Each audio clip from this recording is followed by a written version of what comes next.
I screwed up. Like, so I've been on this long journey with all my time off, quote unquote, trying to put out quality content every day just to see how much work it is. And do you know who Casey Neistat is? That sounds familiar, but no.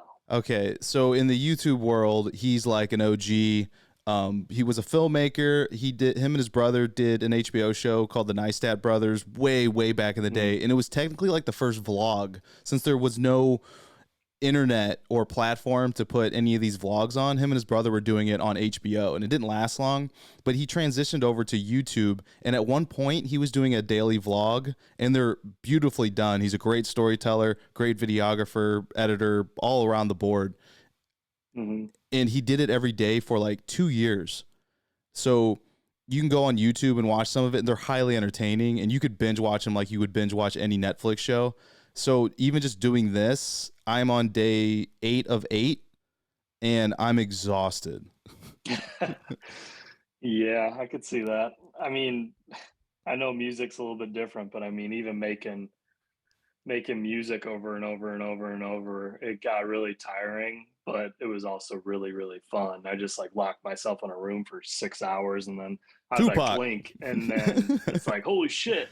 Z's like, it's dinner time. I'm like, what? It's a I came whole, down here at yeah. noon.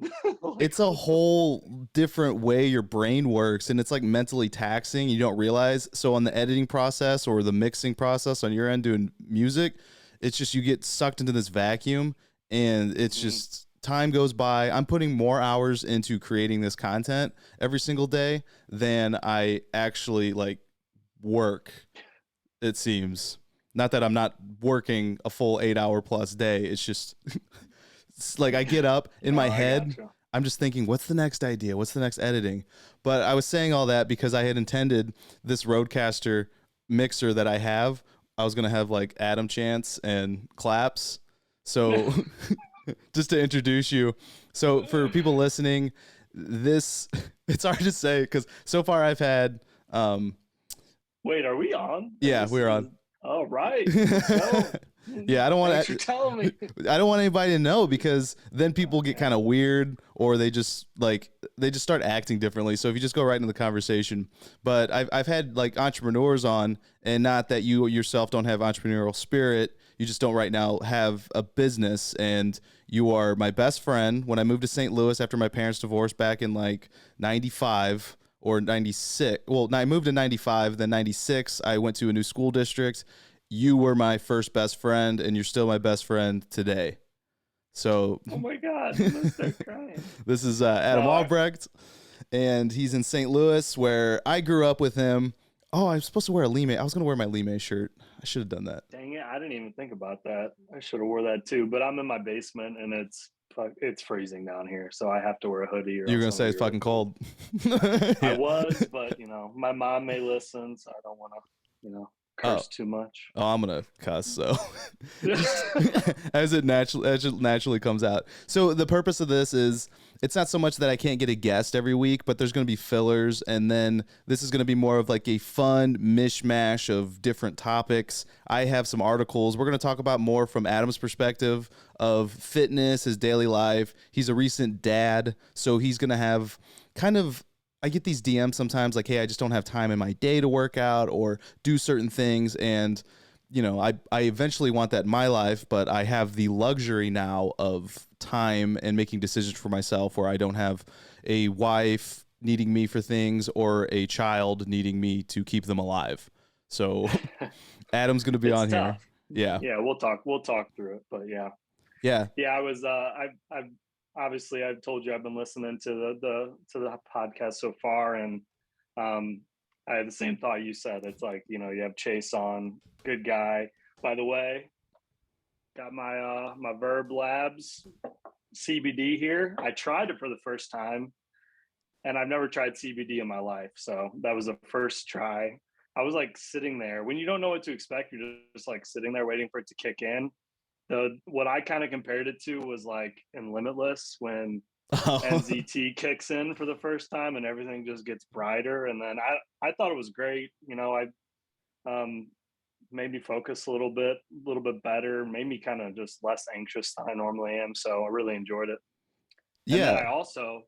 I also bought some MVR or Never Rest coffee too, so that's on the way. Oh, So you I'm excited did? to try that. Oh, okay. I was gonna send you some. So, uh, yeah. So Never Rest, technically a sponsor of the podcast, but they just pay me in beans. And then same for Verb Labs. So if you haven't listened to those Nice. first two episodes, go back and listen to them. But I mean, if you're thinking about like what you're going to talk about, I listen to those guys who are hustling, busting their ass, and building these businesses, and I think the same thing. Like after I listened to talk to Chase, you know, he went to Annapolis. I didn't even know, for knowing him for months, that he went to the Naval Academy and he went to Wharton Business School. And then, you know, that comes out and I'm like, man, I got to have you on first episode of the podcast. And yeah, the Verb Lab stuff is great. So you not knowing what to expect, the taking CBD makes it a better reaction because you're not getting any sort of placebo effects. Yeah, you're kind of just waiting for something to happen because you don't really know what to expect. And I'm like, am I going to become a superhuman? No, it just like, honestly, it just made me less anxious and um, kind of just focus a little bit more. I don't know. For me, like I said, like everything just came into focus for me. I was able to just do my work and not have anything distract me really. So I actually liked it. Are you Probably keep generally using it every once in a while. are you generally anxious when you're working? Sometimes, yeah. I get distracted easily too. So I don't know. Probably a candidate for Adderall for sure. Yeah, I just I never want to touch anything where I have to become dependent on. For me, CBD is something Yeah. that can accessorize what I do, but I can go to bed without it. I can go throughout my day without it. Just any supplement whatsoever. So Hmm. I don't want to take something where I feel like I have to take Adderall every day. And I tried it once. It was prevalent in law school, of course. It's just not something that just really interests me. Yeah. Yeah. I'm excited to get the coffee though. Devin emailed me personally. It was not automated. It probably was automated, but it was nice that he reaches out to everyone or whatever. So I'm excited to try that. And Wellist, I was gonna wear my hat, but for some reason it doesn't really fit my head all that great. I think Scavera just got it from under his seat and gave it to me, and I got one of the last ones or something. I'm sure he'll send you another one. Yeah, I just talked to Dave for a period of time, and they're trying to add different like social sharing aspects to it. I don't even know if I'm supposed to talk about it, but it's out there anyway. uh, it's a good thing, even if they don't want. They have talking to like Chris is like they hold things and they're like really trying to really nail things down, and then I'm out here and I'm just like blasting it out. Like, like early on, one of my shitty videos at the beginning, I used their app for the first time and it was nowhere close to even being out there, I think. And Scavera was just like, you know, could you hold off or something? But I like to push people off the edge. Yeah, I kind of told you when we were kind of talking about Wells yesterday that I had some ideas, and I don't know, maybe we could just talk about it now, and I'm sure he'll listen. But um, one of them was like, if you're someone that's going through cutting and bulking phases, being able to pull a history of like, okay, I went through a cut, I started it this way, this percentage, and through the wellness program that got me to this. Okay, that was perfect. Let me pull the history, see what I ate, see what Oh, I that's was interesting. taking, see how I got to that point. Maybe that'll allow people to like, and I'm thinking about it more for myself because I'm one of those people that has gotten injured quite a bit and I always have to get back into it. So like finding a program to ease back into working out without getting hurt again, or just a better way to like go back and look what I did to get where I was, You want maybe like a pull a history or full something like that. 360? Like you want your exercise and your nutrition? Yeah, just to see how, what got you from point A to point B and how can you do it again if you had to, if Yeah, you were. you know, that'd be interesting because we can jump right into when you went too hard too fast. That it would be Yeah. something you could present to a physician and be like, "Where did I go wrong?" Because Yeah. there is a cost benefit analysis you have to do with your time and your energy and pushing yourself. A lot of people who want to jump into fitness, this will be after January 1st when this is released, and sure, a lot of people are starting their journey, want to go hard right out of the gate, go just full board, and they don't do things right. They go too much of a deficit, and you just throw your body and your hormones all out of whack, especially when you're losing fat, because fat stores hormones. I actually saw something where I tiptoe around saying the word. I'm just going to say schmobid schmeeteen. Just anytime you say the name of the current pandemic, YouTube or whatever is going to flag you. But they're showing like fat cells. If you have excess fat, there's studies showing that it's harming the immunity within you. So fat has a bunch of detrimental effects. It's got some good stuff, but when you go overboard, you have too much. And when you even lose fat, it starts releasing stuff into your blood that can completely screw you up. So having that wellness thing and seeing what you did and what nutrition is, or maybe you took something that could have screwed you up, would be an interesting history. Yeah, I think so too. And yeah, kind of diving into that. I mean, you gave me those macros to try. I stuck to them to a T for the most part. And what I started in January, whenever I started working out again, and it would have been maybe 4 months, 5 months since I've like worked out hard. And I just gotten out of a neck injury and started feeling a little bit better. So I started to work out again, and then, got back into it, was on the Peloton doing some weights. Not saying like went too hard right out of the gate, but as soon as I got back in a little bit better shape, I was doing 2 days every day. Oh yeah, you're feeling good. I was like, all right, let's go. You threw on that weight vest and went on like a 5 miler, and I was like, what are you doing? Yeah, I think one day I did like a 5 mile, and then I was like, okay, it was like nighttime. I'm like, all right, I'm gonna do another 6, and you're like, dude, what are you doing? I'm like, just trying to get in shape real fast. But okay, yeah, that only lasts. Well, I lost a lot of weight. I started at like I think I started like 220 ish, and I was down to like 190, and that was like a 3-month period, I think, of doing that cut at those macros. And I think I was doing like less than 2,000 calories, I think, a day. Yeah. I'm not sure what the exact macros were, but I was doing less than 2,000 calories. I was working out twice a day. And then all of a sudden, I was in the last day of a workout regimen that I started on the Peloton, and I was doing squats and almost passed out. And I'm like, oh my God, what's going on?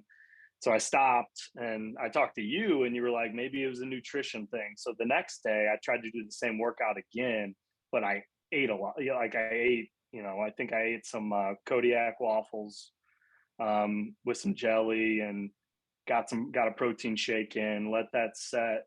And then I tried to do the workout again, and same feeling, almost passed out again. And then it was every day. Anytime I stood up, I was getting lightheaded, that was the main side effect, kind of like vertigo sensation too. At points, couldn't focus. It was to the point where I was like, okay, maybe something's wrong with me. Went through the whole, I'm going to go talk to doctors, see what's up. I thought it was maybe my heart was having some irregular heartbeats. Wasn't my heart. Did the whole EKG thing, ran on a treadmill while that stuff's strapped to you, and that all came back fine. They did like a brain scan. They thought it could have been something with my brain. Maybe like, I think they did like something to check that blood flow was going from my, your neck, upper torso, neck to my brain correctly. And it wasn't that. They checked me for a bunch of autoimmune diseases, which can be a detective's game really when you're trying to figure that out. They couldn't find anything there. And then that's 3 months into trying to figure out what's wrong with me. And then all of a sudden it just stopped and I was fine. So it had to be because I went too hard, too fast, wasn't getting proper nutrition. So yeah, trying to learn from that mistake for sure. Yeah, it was my ex that gave the macros, and the intent was, okay, if you have so much muscle mass, your resting metabolic rate for doing no activities was probably, let's say, around 1,800 calories a day.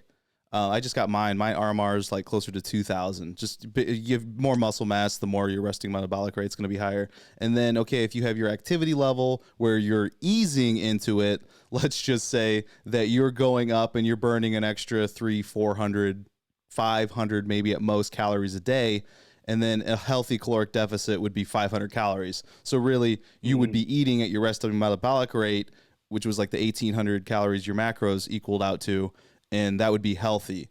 Now, what you did was decide I'm going to burn, I'm going to burn like 1,000+ calories a day, and I'm going to be in 1,000+ caloric deficit. And your body, and I'm not saying this is exactly what happened, but from my perspective, your body, you're burning, you're eating your muscle, you're eating your fat, your body's reaching for organs and everything else, being like, I need energy. And this guy is out of his mind. Like, and what people don't think about too is like your body is a machine. It's a meat vehicle. And if you have like, this was something my dad always told me when we work on cars and stuff, is that if you have like, we come out of winter and then we're going to like cut grass for the first time, we have to tune up all of the yard equipment. Like you can't rev the engine and expect it to go. So if someone takes a lot of time off, it's the same principle. You got to oil up the machine and you got to get back in there. Yeah, speaking of that, I got to do some lawnmower maintenance over this off season for sure, which means call my dad and have him help me with it. That's what that means. You don't go on YouTube and try to figure things out? Depends on what it is. I mean, I'm a homeowner, so I've done a little bit of that. Serena does most of it, which, I mean, I don't remove my man card for that. I don't really give a shit. That's not my thing. I mean, she wants to do all the stuff like that. That's fine. I don't really give a shit. That's her deal. But yeah, my dad, I mean, he's really good at those types of things. So he usually comes over and helps me with anything I need. He's the man for sure. Yeah.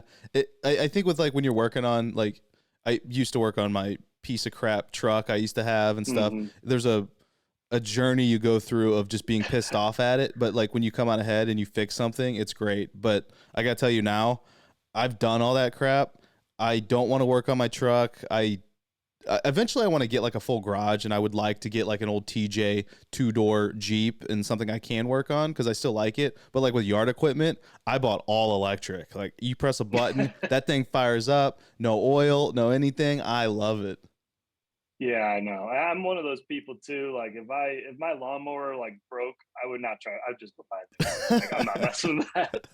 No way. But I mean, as far as figuring things out, I'm the type of guy, like if it's gonna take you like 15 minutes to do something, it's probably gonna take me like 2.5 hours to do it. Like I installed a Reva shelf. The directions said 30 minutes. It took me 4 hours. Wait, what's that? It's a Reva shelf with, you know, the little drawer you pull out like for trash cans. We put a trash can with a recycling bin and, you know, the normal trash, and put it in a cabinet so it just pulls out like that. But yeah, it took me forever. And yeah, I felt great when it was done, but I don't want to do it again. I could have did something for 3.5 hours if I didn't do that. I mean, I don't know, just time. I'd rather hire people to do it and spend my time doing something else. Like working out. So let's go into, how are you going to attack it differently to go back into working out?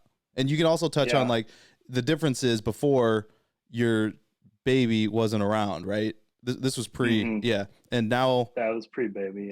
So, and now you're trying to get back into it as well as you have a child to take care of. Yeah. So early on, when she was a newborn, those first 2 months were brutal. You know, you don't really have a lot of time, and Z was doing a lot of it. She's the best. But she was doing a lot of it, but I would have moments or pockets where she was taking a nap, where if it's my turn to watch her, Z's trying to get her own nap in.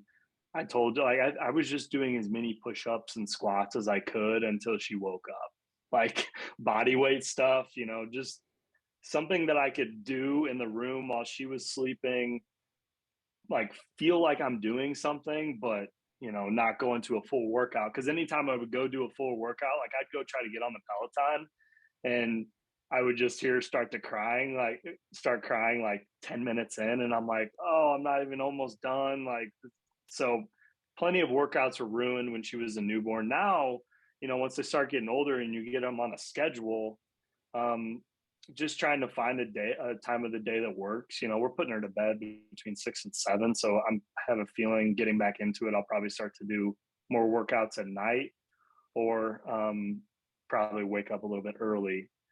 But getting back into it, I have a lot of neck issues, as you know. So I usually start doing more like stretching, more yoga type stuff, to get back into it. And then once my body kind of gets, more limber, then I can start attacking, Peloton stuff or more weight stuff. But I really take it slow. These days, it's not about lifting heavy. It's not about, going hard anymore. It's about not getting injured. So I really try to take care of my body and warm up enough to make sure my body can handle a workout. But yeah, definitely will be easing back into it a little bit more. I don't know. I haven't decided what I'm going to do, but I'm going to start that sometime soon for sure.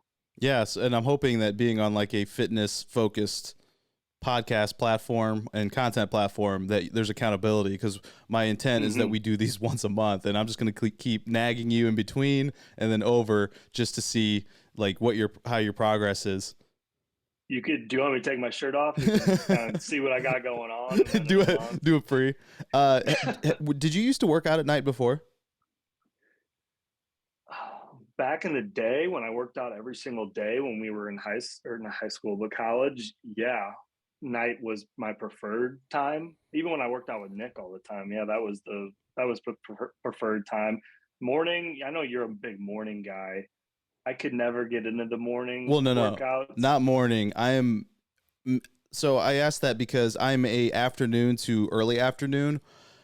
What I've learned is circadian rhythm, especially how obsessed I've been with sleep. And when people say they work out at night, if it fits your schedule and that's all you can do, then of course, and everyone's different. Before I say this too, like some people can just drink a cup of coffee and go to bed, or they can work out at night and go to bed. But I say that because it screws up, because your body has this natural body temperature that in the morning you're your coldest, then you warm up and that wakes you up. And then as your body temperature drops, that's when it triggers melatonin. When you work out, you bust back up that body temperature. And for me, I've worked out at like 7 p.m. I can't fall asleep until my body reaches that equilibrium and goes back into cooling. The only thing you can do is to maybe accelerate it with a cold shower, but then that could also screw you up, because there are cold shower effects, or reasons why I take a cold bath in the morning is because your body has this resiliency and it bounces back, where then it'll warm up and it'll trigger like you're awake again. So it's this constant battle of routine. For you, it's just going to be whenever the hell you have time. Yeah, and to be honest, my favorite time to work out is probably on my lunch break, but that depends if you get a lunch break. You know how our work is, where you'll be working out and someone will call you and then it's like, okay, well, that was fun. Yeah, that's why I'm like a 4 p.m. person, where I can log out, because I was trying to do at lunch, and then you'd be on the way to the gym and you get a call and you're like, all right, let me turn this wheel around and get back home.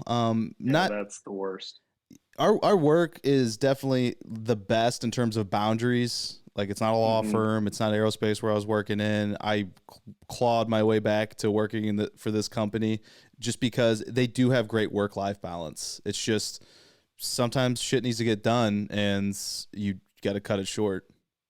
Yeah, for sure. I'm one of those people that if I start something, or if say I got an order or a call right before I was going to go work out on lunch, I can't mentally let that sit there. Like, I have a really tough time letting something sit. I'm going to think about it. Or else I'm going to be working out and think about it the entire time. Or if it was after work, I would rather get it done at night than wait till the next day. And that's a problem. That's something I got to work on. I mean, I'm sure a lot of people struggle with that, but with starting school in January, and I'm going to have plenty of practice on letting things sit, and I don't know, it's going to be a way for me to create some better habits, I think, around that.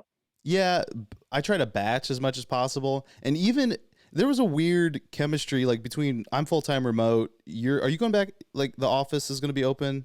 Are you going back? They're leaving it up to us, really. So, I mean, right now I'm going through a transition with my team. I have one guy. I think I'm going to get some more once I transition to a new region, but it's kind of up to us. Like, if we want to come back, I'm planning on going in at least one day a week. Yeah, I believe once we start up. It just seemed that the dynamic was that when I was in the office, I could easily work out during lunch for some reason, and then at home it makes it different. I don't know why. Like I used to block I off my agree. schedule. That's tough. It was like Yeah. I used to block off an hour and a half, and I would make for it in the front end or the back end of the day, and that would give me time to commute, work out, get back, shower, get back, eat lunch real quick, or eat while I'm working, and I was able to do that. But working from home, it just seems different. Where I'm just like, oh, I got to get this done right now. Yeah, I think it's with our jobs, with being able to do everything we do remote, you're at home, you're always connected. Like you wake up, I can wake up and go directly to my office and start working, or I'm on my phone checking emails or whatever. So you're always connected. And over these last 2 years, I think that's what a lot of people have had kind of struggles with, and why mental health is such a big key thing to focus on these days, is because you're always connected. Your computer is never just off. So you wake up, there's no, I'm going to get ready for work, I'm going to commute to work, I'm going to take an hour lunch and go somewhere off campus to go eat lunch. I'm always in this office. Some days I never even go out to, you know, either go get lunch or take a step and go walk around the neighborhood or whatever. Sometimes I'm in here all day for 12 hours straight. Oh, yeah, and there's no Yeah. windows in there. No, it's like a prison in here. Oh, God. A very cold prison. I was talking to one of our friends, and he was telling me about his work setup, and I'm like, man, you got to get it to somewhere with a window. You have to look outside. You have to get vitamin D. I have big sliding glass doors next to my office desk, and I need that. And also I have my dog, Indiana. So I have, throughout my 8-hour workday, we go on 3 to 4 walks, and I just have to leave my phone and just get away from it. But you're saying like you're connected to work. You're not a social media guy, right? Like how often do you check it? I'm more Twitter, if anything, because I'm, you know, checking either something with sports gambling maybe, or investing, those type of things. So I'm Yeah, probably you can talk mostly about on that. Twitter. We're gonna hype this up. We're gonna get this podcast going. We're gonna get FanDuel or DraftKings to sponsor it, and then That'd be dope. I'm a big time DraftKings winner, man. I just won $4,000, so I'm basically a professional. But I'm not going to tell you how much I put in. But, right? I mean, I'm still up. Let's just say that. What's the difference between using like FanDuel or DraftKings? Well, their platforms are different and their scoring systems are different. So football wise, FanDuel is, I believe they do half PPR. So it's a little bit more touchdown reward based. And the pricing. DraftKings is a little bit more strict on pricing. If you're playing FanDuel, you could probably fit anyone you want in the lineup. I mean, it's not hard to build a lineup. DraftKings is a little bit more strategic, I think. I like their platform a lot better too. I've been using it a little bit longer. Maybe that's it. Maybe it's because I'm a big time investor in DraftKings. I don't know if that's it, but I don't know. I enjoy DraftKings over FanDuel. But for those reasons. If FanDuel came a knocking, you would. Yeah. That's fine. Wherever the money is. Yeah. I'll go. I am a sellout. That's I not will sell out in a heartbeat. Yeah. That's something I have to fight with so hard. Even in my 18 months really focusing on doing that content, I have companies sometimes reach out, and they're notable names and brands that I love that want to be like, hey, will you exclusively, clothing is the biggest one, will you exclusively wear our stuff?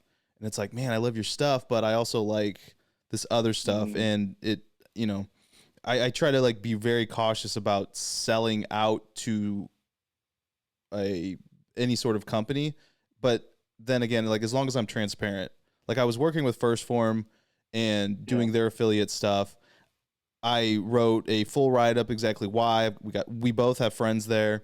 It's a great company. It's based in St. Louis where we both grew up, so we have like home ties to it and really supporting them. It's just when it came down to it on a business level, it wasn't something that I was looking into, but I made it very clear, and now I'm working with Thorne, and I'm really excited about that. And for me personally, I think they're just like the all-around top of the line best supplements out there. They get their clinically tested, and they work with these universities and stuff. And it just I have to make like these business decisions like that too, of when can I jump on a deal versus when is it going to affect like my transparency with my audience. Yeah, yeah, I get it. And yeah, I'm excited to hear more about them. I don't know much about them now, so About Thorn? looking forward to yeah. Well, Thorn also, they don't have things like pre-workout and they don't have greens, so that allows me to still take athletic greens, which I absolutely love. Not sponsored. Yeah. Do you watch? But do you listen? You don't listen to Bustin' with the Boys, do you? I've listened to a couple I episodes, keep but wanting to yeah, say that they not always too say many. that anytime they say like a non-sponsored company, they're like no free shout outs. Like, so I keep in my head, I I was gonna keep, say, can I even drink a Budweiser on this show? yeah. Is that not allowed? Well, another company I'd love to work with is Athletic Brewing, the non-alcoholic beverage company. Just Hmm. for me, like mentally, and this is something. Have you looked to see if they like? I mentioned Athletic Brewing to you before, right? Yeah, yeah. Have you looked to see? Or are you even interested in trying them?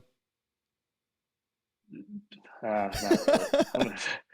Is it not? It's all non-alcoholic stuff or Yeah, but what? their stuff tastes like, I think one of them, their Golden Brew, like won an award for just good beer. Like not even for Mm. non-alcoholic, I'm pretty sure. But for me mentally, it feels like I can sit on Sunday and watch 7 hours of Red Zone, drinking Athletic Brewing, and have like the same. Like for me, I almost think beer is like mental. Like I don't really need the alcohol. I just like to sit there and drink something besides water. Yeah, you know me. I'm more of a drink to hurt myself kind of guy. But I will say too that you drink. What are you drinking, Budweiser? The select today. It's what was in You the can't you fridge. can't even get Select most places, but the That's beer true. is definitely better in St. Louis than when I get it somewhere else. It's just So fresher. good. Yeah, We did the whole AB at the lights, Christmas lights at AB this year. We took Stella, and it was 70 degrees that day. So went out there. It was perfect weather. You walk in, they had like a little trailer set up, so they're pouring the fresh beer straight from the tap there, and it's the best Budweiser you're ever going to have. It was yeah. amazing. It's like the So only good. time beer is thirst quenching, Oh yeah, or the definitely. Bush Light at Fast Eddie's, which I think comes. Oh, So for people listening, over in Alton, Illinois, there's a place called Fast Eddie's, and they're just notorious for having really amazing bar food, but super cheap. Like a burger's like $2 or something. And it's like a half yeah. pound or a full pound. I can't remember. And a huge outdoor venue. The only problem is that you go there, they anticipate that you're going to drink a lot of alcohol, and it's not a easy drive from St. Louis. So no one wants to DD because you rarely go over there. I don't know what an Uber ride there would cost. It hasn't even crossed my mind, but their Bush Light tastes incredible.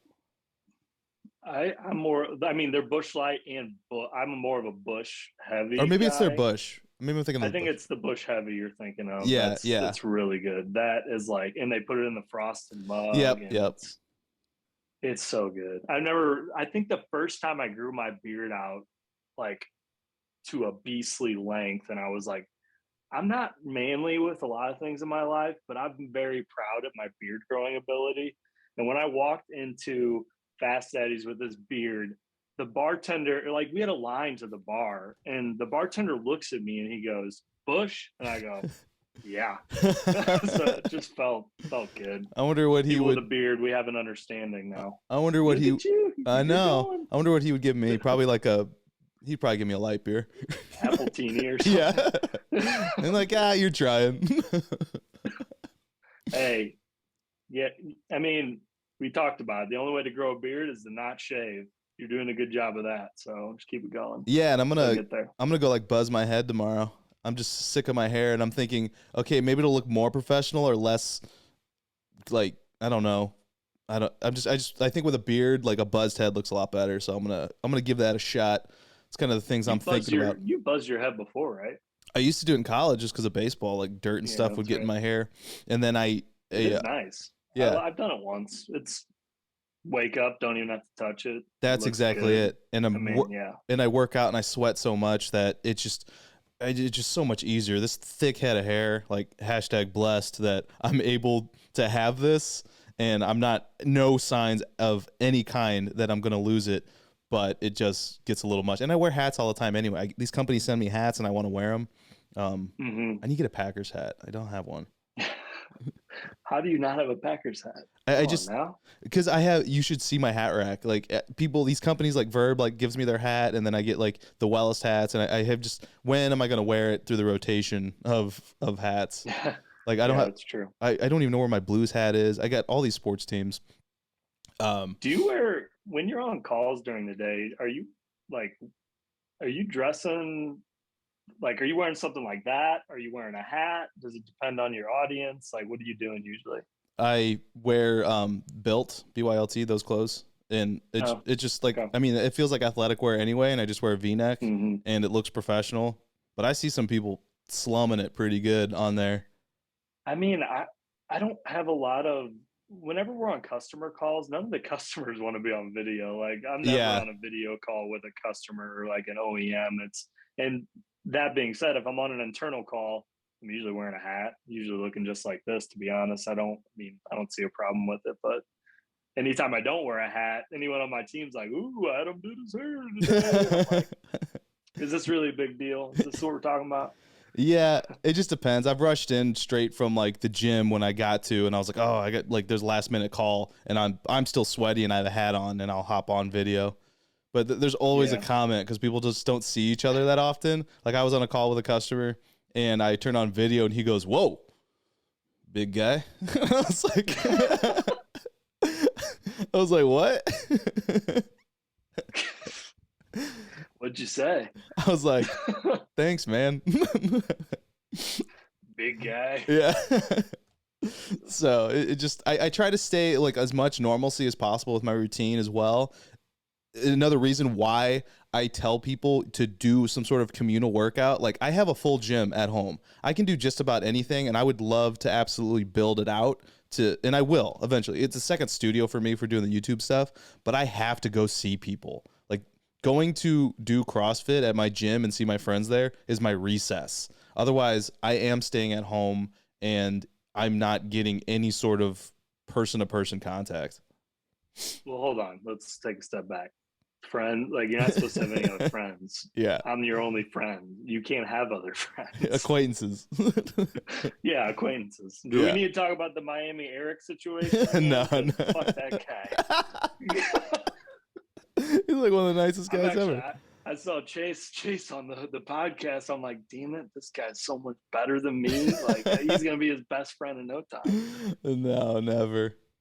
That's the only reason I'm going to get my MBA, so I could be as good as Chase. Well, yeah, I don't know how difficult it would be to get into Wharton, even though you are going to WashU, and WashU is an incredible school. And a lot of people don't realize that WashU is in St. Louis because it's Washington University, but it is Washington University in St. Louis. I was surprised that like how good of a school that they had, like just from nationwide. They're up there. They're in like the top 30, aren't they? Oh yeah, they're incredible. Their law school's incredible. When I was looking at law schools, the advice, because I gotten into WashU and SLU, I knew at one point I had been 3 or 4 years removed from undergrad.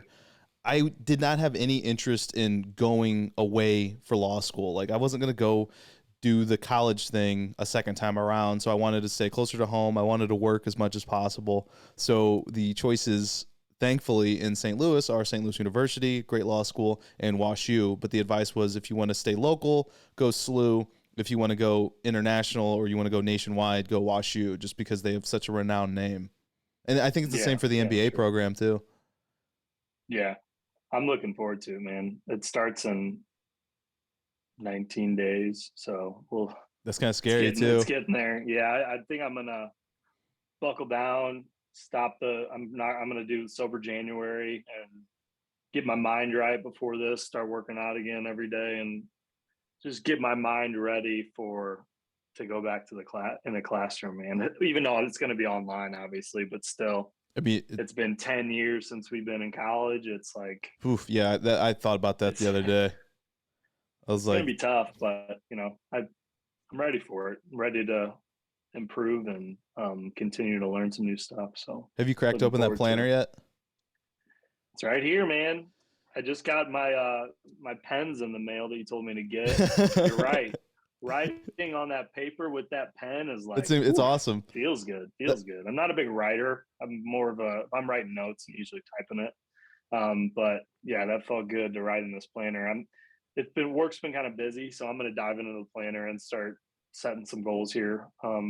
Early January and get moving on that thing and start filling it out. But it's awesome. I'm looking forward to diving into it. Yeah. So Chase had on the first episode of the podcast, but not even on the podcast, he recommended this planner to me, and I'm huge into journaling. I have a mind journal, which is specific to mental health, and then I have my daily planner where I have to organize. I mean, I put everything down. It just feels good to cross stuff off. Like if I need to do laundry in a day, I put it on there. If I need to pay bills, I put every time I work out, and then as you go back through your notes, you can see how many times you skipped working out if you're being honest with yourself. Like I'll highlight something one day that didn't get done. So if it doesn't get done, I highlight it. If I did do it, I cross it off, and then it moves on to the next day. So the Ink and Volt journal has been, it's not cheap. It's like $50, but it's for a full year. So if you spread out the cost over a month and then the productivity return you get, it is worth it. And the tactile feel is also incredible to be able to write things down, because I used to use OneNote and my iPad, but there's just like a different feeling you have when you're actually physically writing something. Yeah, and you're right. Crossing something off a list is something about it just gets me all jazzed up. Like I'm a Yeah. big whiteboard guy. Like I'm probably gonna put a whiteboard behind me eventually and Oh, I have start one. messing with that. And we have a chalkboard in the kitchen. If we're putting chores on there, we're putting like grocery lists on there. Just crossing stuff off of that thing is just feels good. Yeah, if you can sit down and focus, like I would have no problem with my routine. Like I wish I could like put it into your head of like how you would be attacking work and school. The only thing that I wouldn't be able to do is that wild card called your child. Like That's a perfect name for her. Maybe I'll start calling it. We call her Hot Mess Express. Hi, Andy. But yeah, it's something, man. Being a dad is it's hard to even explain until you just do it, but it is. No one prepared me for this, and I have a lot more respect for all the dads out there. All the moms out there are even better. I can't tell you how much Serena has. If she, well, we'd be screwed without her. Let's just say that. So she is running the show, but I'm here to support her in any way I can. Is she gonna listen to this? She probably can hear me through our thin ass walls right now. So yeah, she's probably gonna listen. Z, we all love you. I'm gonna be interested. The focus that of having you over Indiana is going to be to see like how much you can keep up with in the evolution of your fitness journey back. So it's going to be something that's going to be able to be well documented. And you know one thing, do you know who Andrew Huberman is? No. Okay, so he's Dr. Andrew Huberman. He is a neuroscientist, and I'm pretty much reciting what he says at the beginning of his podcast. He's a neuroscientist and ophthalmologist at the Huberman Lab at Stanford University, and he's got an incredible Huberman Lab podcast where he talks about just everything. It's just free science. One thing that he talks about was dad bods and how when like it's a real thing. Like it's not just so common that dads tend to gain weight. It's like a literal like sympathy, like estrogen give off or something. Actually, let me see if I can look it up real quick. I'm trying to produce this and Huberman Lab dad bods. Because I can definitely see how the dad bod happens, but I mean, if you're someone that's into fitness before you have a kid, you will make fitness a priority. I mean, if you had a kid tomorrow, I guarantee you would find a way to make fitness a priority. Sometimes for me, things get in the way, or maybe something is more important than me than working out. But I mean, I have no doubt in my mind I'll get back into it, obviously, and be fine with it. It's just that's why, like, I'm gonna try to get you a Whoop. They're just so back ordered. They're slowly coming out. One that I had given off or ordered for someone like 2.5 months ago is finally getting delivered like tomorrow. But yeah, it's like make it a priority because, you know, with my dad's passing, it's easy not to work out, but I was constantly exposed to my Whoop data. I'm so used to looking at it. And I was like, man, you know, as mentally challenging and awful this is, my body needs me to go to the gym, and I could see it in my metrics. We're going to listen to this and see if it covers it. This is interesting about prolactin. Can you hear that? So this happens in brooding birds, and it happens in humans. They've done this. A study published in the journal Nature, which is our kind of apex journal, showed that when the husbands of pregnant women, because of something, maybe a pheromone, maybe some odor of the pregnant woman, actually increases the man's prolactin when they're pregnant, puts body weight on the guy, starts laying down body fat, presumably to prepare the father for the long sleepless nights ahead, because humans have always co-parented. Wow. I'm mostly co-parented. We So all know dudes women out do there- far more, but it's Dudes true. out there who get fat, don't feel bad. Yeah, That's so what's going on. the dad bod is in It's part real. due to an increase in prolactin. Oh. And testosterone and prolactin are kind of working in opposite fashion. Yeah. This is interesting. So I actually have another friend who's been, I've been meaning to send to them. I have another friend, don't you worry, that he was complaining that he felt like his testosterone was low. He got his levels checked and they're completely fine, but he's also a recent dad. So that could be an explanation for that, because prolactin increase, testosterone decrease, and it's a reaction to exactly what Dr. Andrew Huberman said. Interesting. I don't recall that necessarily happening to me, but Well, it would be hard You to know, tell since I you guess weren't. it's hard to tell. Yeah, since you weren't in a routine. So he was someone that I met him at my CrossFit gym. So he was someone that felt noticeably like lower energy with the introduction of his baby. Well, not directly. It could be an explanation for the way he was feeling. Lower end. I mean, the first 2 months are absolute hell. So anyone's going to be low energy at that time. I mean, anyone that says they like that is a freaking psycho, by the way. That was it's like almost like we talk about it now. It's like, were we blacked out the first 2 months? Because we can barely, I can barely remember that. And I wasn't even putting in the hours Z did. So So baby number 2. that's what I was about to ask. We've been through it before though. So, oh, we got to talk about this. I told you I wanted to talk about it because I have a lot of friends. We have a lot of friends that are dads. Some dads have had multiple kids. We know a lot of people that have had babies. No one prepared me for what you're going to see in that delivery room or what's going to happen. It's not like the movies. It's not like your baby comes out all pretty and like, oh, they look like a little cute baby. Like It's an alien, right? Happens, man. It is something else. Like, well, first of all, the first weird thing that happened was the nurse is like, okay, we're going to do some practice pushes. Okay. So they do the whole thing, you're going to push for 10 seconds or whatever. And she got to 5 and was like, stop pushing. I got to go get the doctor because Stella was almost out. And I'm like, okay, is this normal? And whatever. She ran, she got the doctor. The doctor comes in and she's like, okay, we're going to push. The baby's almost out. 1 push. That was all it took. So that's maybe Z's a superhuman, or Stella was really small. So that's probably what happened. But anyway, baby comes out. First thing I see is her head, and I see the cord wrapped around her neck like 3 times.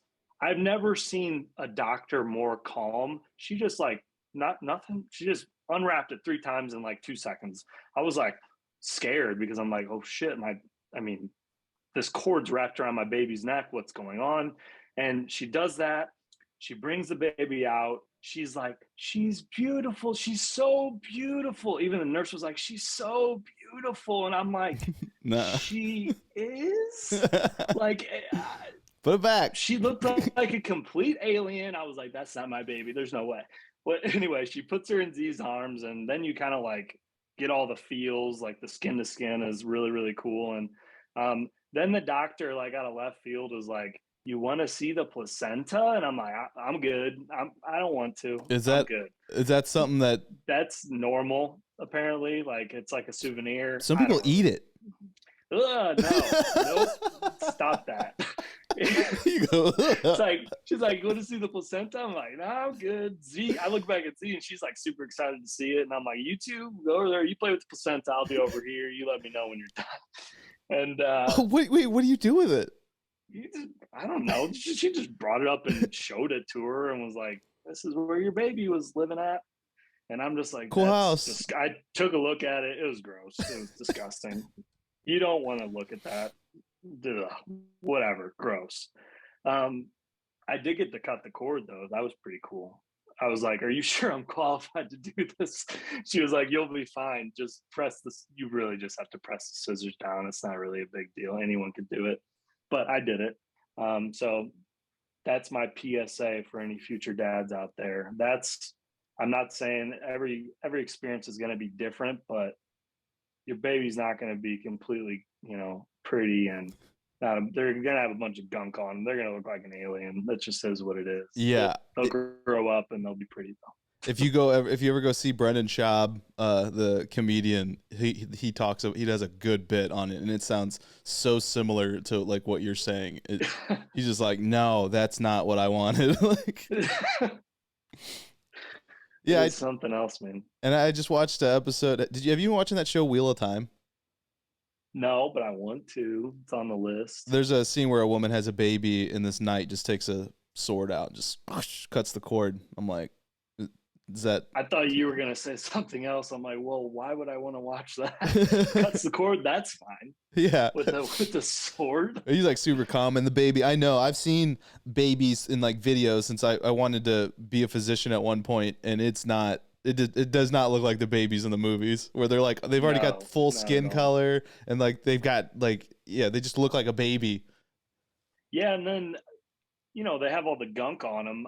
She had that gunk stuff on her for like a day, and I'm like, don't you guys like clean that stuff off of them? And they said we used to, but now we leave that on there because it helps their immune system like get ready for the real world and all that. So I don't know. That was kind of cool. Didn't know that. Well, you know what's wild? So when I took bioethics in undergrad, and I'll never forget this, there was a study done of child deliveries. It used to be not common sense that for dealing with deliveries or surgeries that they should wash their hands. So they did a study and they did some trials of delivering a baby with unclean hands and babies with clean hands. And the babies with the unclean hands were dying. Seems pretty obvious. Now it does. Like, but this is before like they didn't even know that there was like microbes and stuff on our bodies and these like little mites and everything else. It was just so wild that if you think back how medicine has evolved. I mean, like, hey man, like, you gonna wash your hands like before? That's just disgusting, man. We were at the casino the other night, and I'm in the bathroom, whatever. I'm washing my hands.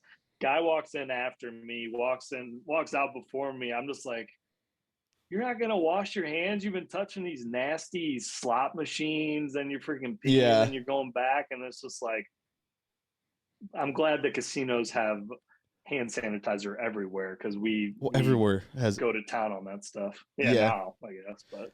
One thing that is really cool that you showed me about like all the devices you've bought for Stella, like the bed that measures her respiratory rate, her heart rate, and everything. Like I have all my data in my Whoop strap, and people even now, like I read a story where they were able to actually frame and print off their dad's last heartbeat because he had his strap on, so they knew exactly when he died, which is it's pretty wild. So at least towards the end of that person's life, he had all of his health metrics. But now with the way things are evolving, Stella could potentially have all of her data from birth to the end. Yeah, the camera we got, it's the Miku Pro. It's amazing. Shout out Miku Pro. Can we say that? Sorry. No free shout outs. Miku Pro is not a sponsor. Yeah. So anyway, this thing is great. I researched them for hours. I told you I looked at all these YouTube videos, people doing reviews, and this was the only one where it could track. Basically, I just wanted to track the breathing because I mean, I'm a big overthinker when it comes to that stuff. I'd be checking the baby's breathing if I didn't have that thing. And it's the only one that can do that, like measure the respiratory rates without a wearable. So a lot of them. Wait, is it the camera or is there a mat? It's the camera. It's not a mat. So there's some that have a mat hookup. There's some that you put a little sock on the baby. There's some that like you put this thing over their stomach. This one just tracks it with the camera. I don't know the technicals behind it. It uses some type of technology to track that stuff. But it's pretty amazing. It tracks the RPM, and you can tell like, you know, her respiratory rate while she's sleeping. So it's pretty neat, gives you that peace of mind, and it'll send you like alerts too when she's up. It'll send alerts when she's falling asleep. What's her respiratory rate? When you told me that, I was like, that's wild. So yeah, babies, I think a healthy respiratory rate is anywhere between like, it's like between like 10 and 60, and hers is normally like in that 25-30 range. Yeah. And then for me, like my Whoop takes my respiratory rate at night, and so does my mattress. It's like 17. And that's for me, and that's for like, I think it's because like I'm a bigger guy, but I've also seen like other data, especially like smaller women. I've seen like 11s, like super low. Yeah, hers gets babies can get up there because they breathe super fast, especially when they're sleeping most of the time. She's up in that 50 range a lot of the time when she's sleeping, but it fluctuates like crazy on the camera. At least I don't know how accurate it is necessarily, but I know she's only 6 months old. Has she been sick at all? No. Okay. Knock crazy on, too. Yeah, knock on wood. Yeah, knock on wood. I asked that because a good indicator on my Whoop strap for illness, especially pre any symptoms, is respiratory rate. Nice. Okay. Yeah. Well, I told you, we just both had a cold recently. And oh yeah. That was the biggest fear of mine, was like her catching it. So we were being as careful as we could. I mean, Z was coughing like crazy.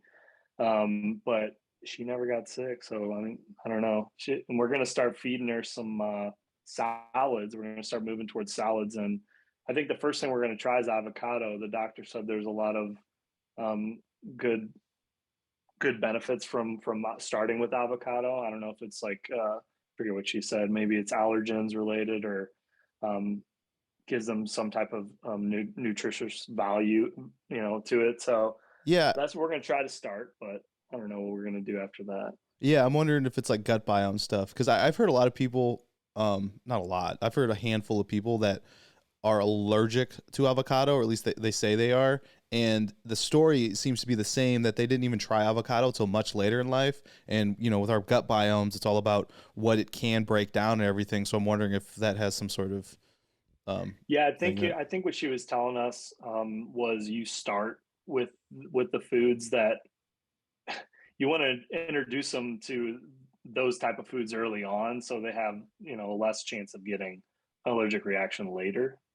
And it's easier. I mean, you can give babies like Benadryl and stuff like that, just depending on what happens. But early in life, you're not gonna see, like the doctor was saying, you're not gonna see those crazy like reactions. Like that's what we were afraid about. We're like, should we have like a freaking Benadryl on hand? Or she's like, it's not gonna be anything crazy like that. It could be a little rash or something. But she encouraged us to start it ASAP. So that'll be the next thing. I think we're going to actually start it tomorrow. So looking forward to it. Does she have macros? Yeah. No. how do you all titty milk? Okay. But like, is there, do you know the calories for that? I don't know. How do you, like, I always wonder, how do you know, what do you feed a baby? I mean, it was all milk at the start. I mean, we brought her home. She was 5 pounds, 6 ounces. So she had to eat a lot. She had to eat every like 1 to 2 hours.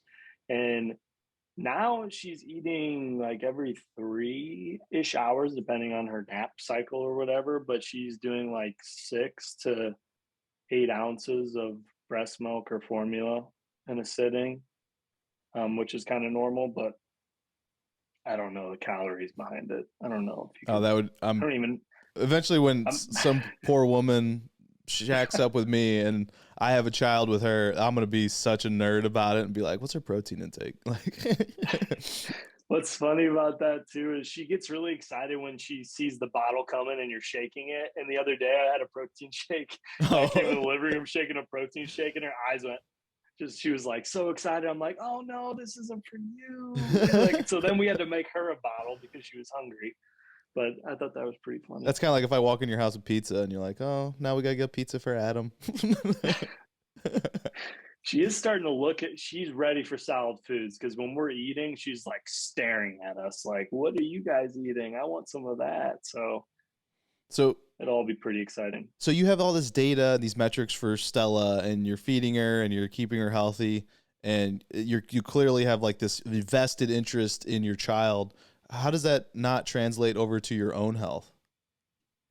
It does. I mean, we've been eating, pretty well. I mean, we do have our slip ups here and there where we're, well, I mean, most of the time it's not just nutrition. I mean, like the like all the metrics, the respiratory rate and everything else that you have for Stella. Like you wear an Apple Watch, right? Sometimes, but you don't have the data and everything else like I do.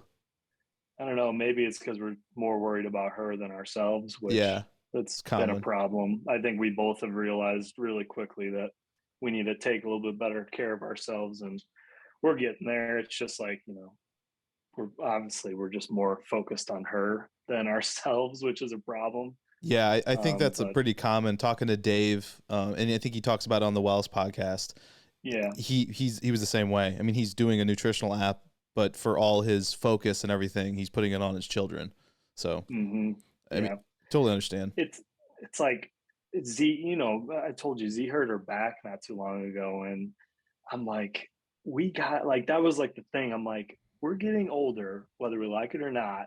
I could get hurt reaching for my seatbelt. So, I mean, I need to focus on stretching. I need to focus on those type of things, or else, and you do, like I told Z, she needs to too, especially after that. She hurt her back picking up the oven door because she was cleaning it. And I'm like, one, why are you picking that thing up? It's too heavy. Two, she didn't take the necessary steps either after to like make it better. She did for a couple of days and didn't keep doing the stretches that the physical therapist gave her. And it's like, gotta take better care of yourself. And when you get older like that and you start to get hurt in weird ways, I think you start to realize that a little bit more. Well, I mean, I do my mobility, and I do, like today was technically an off day, so it's active recovery. So I went to the gym, I did 40 minutes of cardio, used different machines, and then I rolled out, hit all my pain points, and then stretched for a good 10 minutes.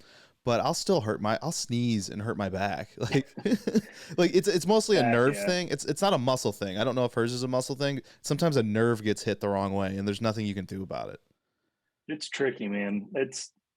I mostly when I'm having low back pain, it's associated with like my hip or my IT band like being really tight or whatever. So if I'm focusing on those muscles, usually my like back muscles are a lot better. Yeah. But it's like do it every day or you're gonna like you're gonna have a slip up and get a knot real quick, and then it's gonna be tough to recover. Oh, 100%. If you don't use it, you lose it, man. Like it's so easy. What it takes, you can lose within a week. Dr. Peter Attia said it, and I don't know if you know who he is, but he has another podcast called The Drive. He's a physician, an endurance athlete, and I believe he said that if stopping for 1 or 2 weeks can lose 3 months of work. But there was another study, WAD Science Instagram account that is unbelievable. I think it's a couple guys in Switzerland that focus in exercise physiology, going for their PhDs, constantly post these slides of different clinical studies and some easy to follow like visuals.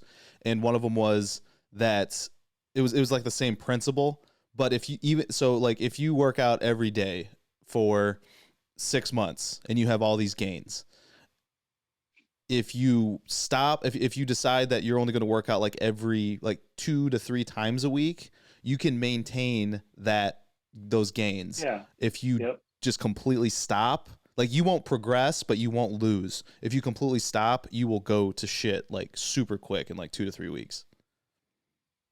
I've heard that, and I've also heard, and I don't know if you've heard research on this, but back in the day, you know how much I used to work out when we were in college. Like I was every single day kind of guy, just like how you are now and our group of friends is now. But it's like, I think doing that and building the muscle that I did back in the day allows you to get into it a lot quicker, and your body recognizes again that, he's back, he's ready to roll here. And it's been a lot easier coming back into it the times that I've had to. I think because I spent so much time when I was younger building up those muscles and getting in shape back when I was a little bit younger. But I mean, I felt it's a lot easier for me to get back into it, even with all the injuries and things like that. Yeah, I'm sure once you find a routine, and it's all about routine, it's figuring out like, and then writing things down and having a task list makes things so much easier. Like, hey, I'm going to work out. Because one of the beautiful things with like more cross training style workouts, which I think maybe is something that would be ideal for you with the limited time, is you could bust out a cardiovascular, intense, high caloric burn workout in less than 20 minutes and be completely fine.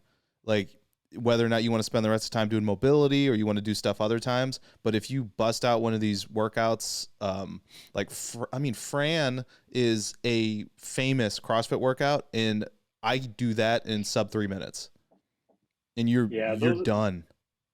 Yeah, and I think that's originally why we got the Peloton too, because you could hop on that thing for 15 minutes, do a HIIT workout, and like, I'm sweating my ass off. I got a good workout and I can get back to doing what I was doing. So same type of thing, but I agree. I feel like I'm spending more time stretching and getting ready to work out than I am actually working out. You're supposed to. I do. Yeah, that's true. Yeah. Like sometimes you just kind of feel like, oh man, I don't feel like I did enough after doing that. But I always feel a little bit better doing it that way. And it definitely helps me not get hurt. 100%, man. I use this app called GoWOD, and you can put in different exercises, or it gives you like a specific protocol. Like you do your analysis, and it'll tell you where your weakness is, whether it's ankle mobility. Mine has always been overhead, just years of doing like a bodybuilding style training. We did no mobility, and there's nothing overhead, and you don't realize how immobile and useless your body is until you get into some more functional fitness.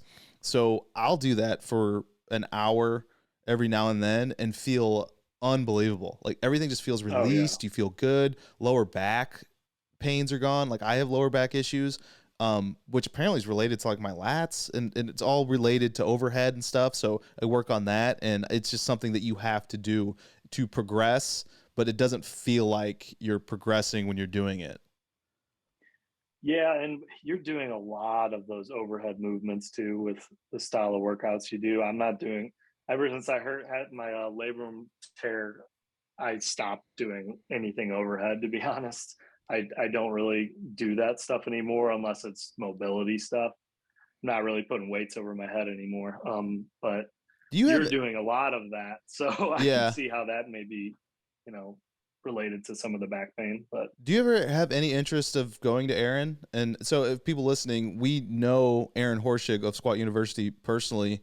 Like, do you ever have interest in going to see him and see if there's anything he can do to like get around? Because he is a huge like proponent in his everything, that despite your shortcomings of these injury in the sense of injuries, you should be able to do everything possible. It's just that someone needs to guide you through how to get back to there, and then to pass it. Yeah. I would be interested. I've been to physical therapy for my shoulder before, but I mean, for those listening, I tore my labrum a long time ago. And then while I was waiting to get surgery, I tore my other one. So I have a torn left, surgically fixed right. And then was it because you were compensating, or like what caused that? Yeah. I mean, I was still working out just as hard you can work out still. It's just like you have a lot of pain. So, and it gets worse. So yeah, imbalances, man. That's what caused my knee pain, was super quad dominant and no hamstring. So it was just ripping my patella. And I was trying to I was also a catcher in college, and I ran fast, which is a bad combination because again, you become quad dominant and imbalanced. And ever since I fixed that balance, I no knee pain. And they wanted to cut into my knees too, like way back in the day. And I'm so glad that they didn't. Yeah. Sometimes that's not the answer. In my case, it was, but looking back, I never was I always focused on form. Like I wasn't going to sacrifice form for more weight. But the thing I didn't do was focus on mobility and stretching and warming up and cooling down. Like I didn't spend enough time doing that like I do now. So that is definitely a huge regret. I mean, once that happened, you kind of like when you're able to throw up a bunch of weight and like you're getting bigger, your head's getting bigger too, because you're like, I can do this much, I can throw up 315 on bench. That's awesome. and then you can't do that anymore. Like I went into a severe depression because I knew that I would never be able to do that stuff again. And then you walk in the gym and you're like curling 15 pounds, but it's like, I think this is all I can do right now because I'm going to get hurt. And then it's like, just depresses you really. I mean, I never told you guys that, but it's like, no. I understand. It's an brutal, man. It's an exercise in humility, because if it wasn't for pre CrossFit going into a jiu-jitsu gym and being choked out by literal children, like 50% my body weight, I would have never had the humility when I went into a CrossFit gym and knew that it's form over function, because the Olympic movements, especially the clean and jerks and the snatches, are highly technical. And even when I watch the Olympics and watch the Olympians on YouTube, if they have a vlog or something, they're constantly tweaking and making sure like that simple bar from ground to overhead is perfect. And I tell you, I sprained both my hands the first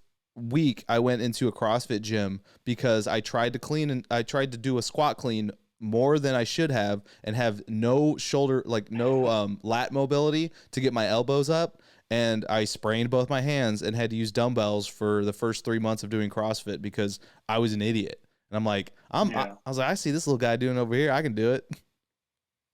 And I think those are the type of things like, yeah, we had to learn that stuff. I mean, my dad worked out all the time, and I think like when he was younger, he was a kickboxer, all that stuff. So he's the one that taught me to work out, and we focused on form all the time. But I think something that he never really did, and maybe he still doesn't do now, is focus on a lot of mobility stuff and like getting your muscles ready to do a movement or whatever. And well, I don't think he had to, because he was indirectly doing it through doing things like kickboxing.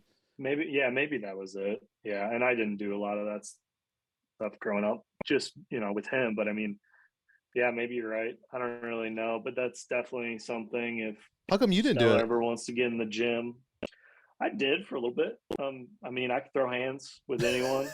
Maybe you don't know that about me, but I can. What I mean, like, why don't you do it now? I don't know. Just no interest. No really. interest. Okay.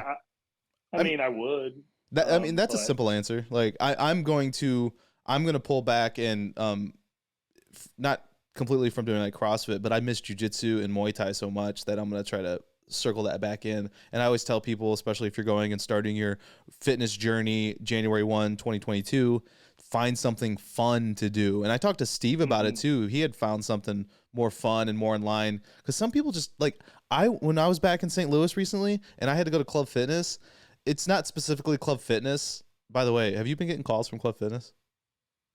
I have not. Why? Okay. You do. Because Max put your number into. Oh my God. You haven't even got calls. Guy. Well, I haven't. No. Okay, I've been getting calls, and I go, you see, my address is Austin, right? Anyway, the thing, like, I go in there, it's so boring to me. Nobody's talking to each other. I almost need that social component anymore. I don't wear headphones when I go to the gym. I'm waving to random people. I'm like, hey man, what's going on? And they're like looking at me like, what? They got like their beats on, and which I never understand how people work out with the over ear anyway. I get so hot and you're sweaty, it's like you're wearing, like, when it's cold outside, you put earmuffs on. It's like to stay warm. And I was just like, no one's friendly here. Like, why would I want to come here every single day? Yeah, I mean, I feel, back in the day, I mean, I feel like people were more willing to talk.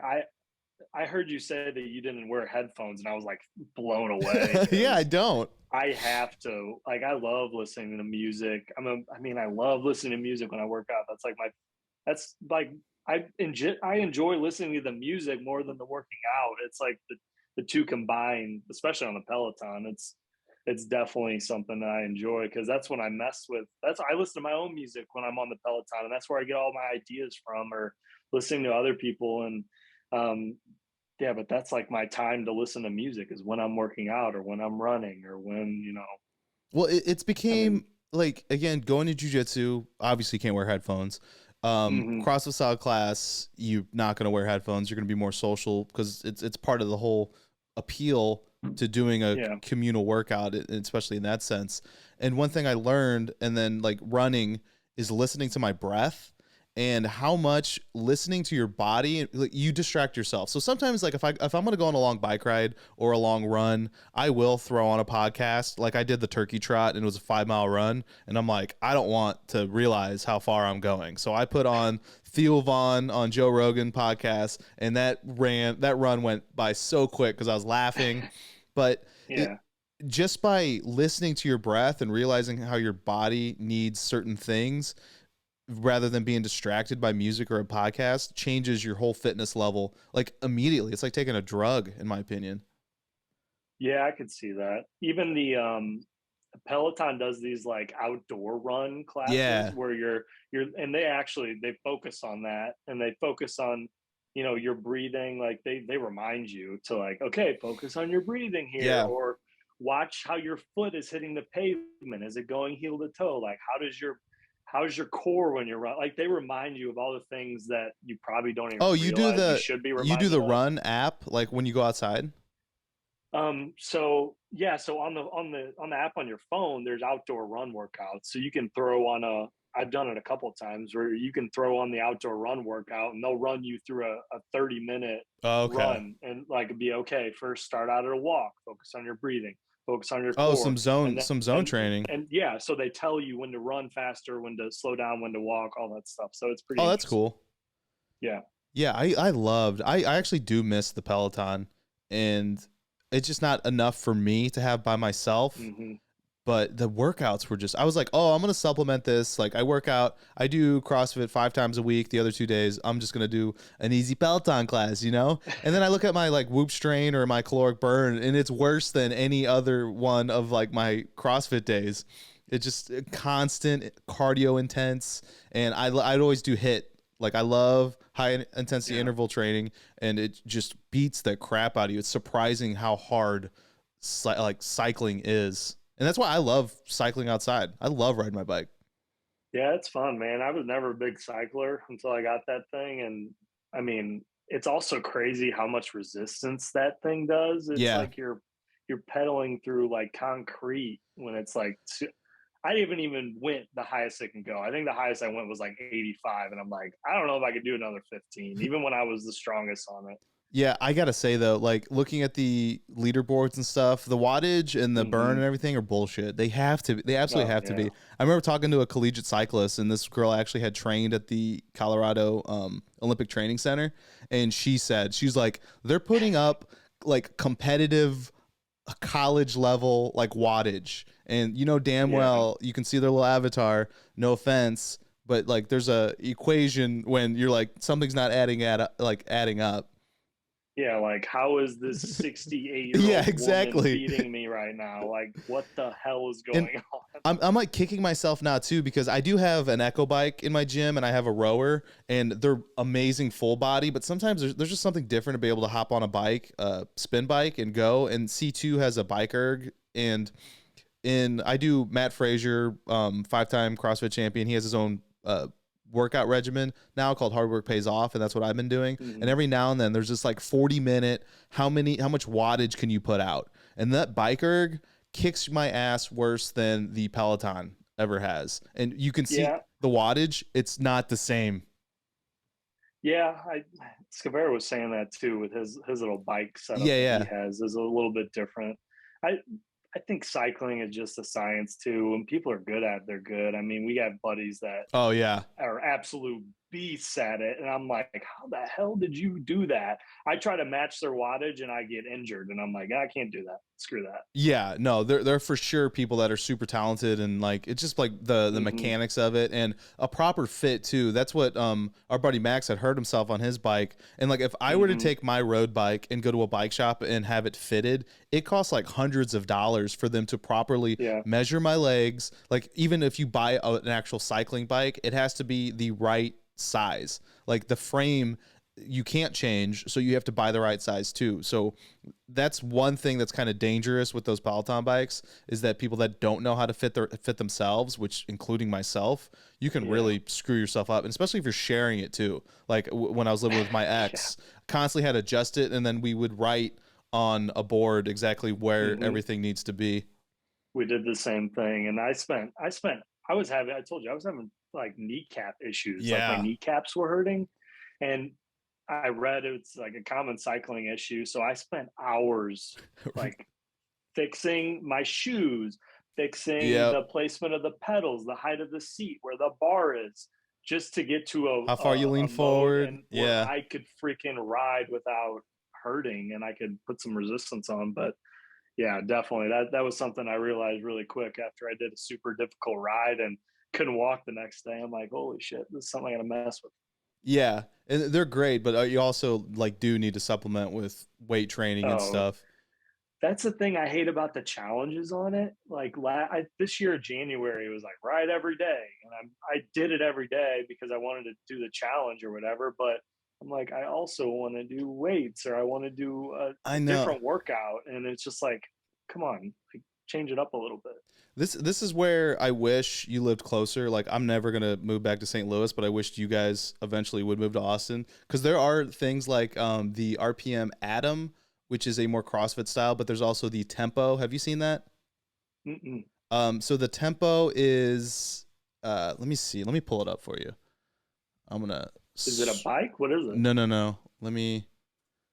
It's a actual. Like it's a weight theory. It's weight training. No, it's not even that. Sorry for you guys listening. I'm producing this by myself, so I am. Let me switch this to a shared screen mode. We're gonna be going over some other stuff too, so let me. I think this is it. Oh, like the mirror thing, kind of? It's better than the mirror. So like this thing. Oh. Yeah. That's kind of cool. So they give you this little cabinet, and I actually think they just added a bigger barbell too. So for you those listening, the Tempo is a weight training device, and you have classes. There's sensors, I believe, within the bar, or maybe your phone is actually watching you. I don't really know the full details of how this thing works, but you get this like cabinet device, and they've done a great job of the design of it. But it's actual weight training. There you go, like this cool video.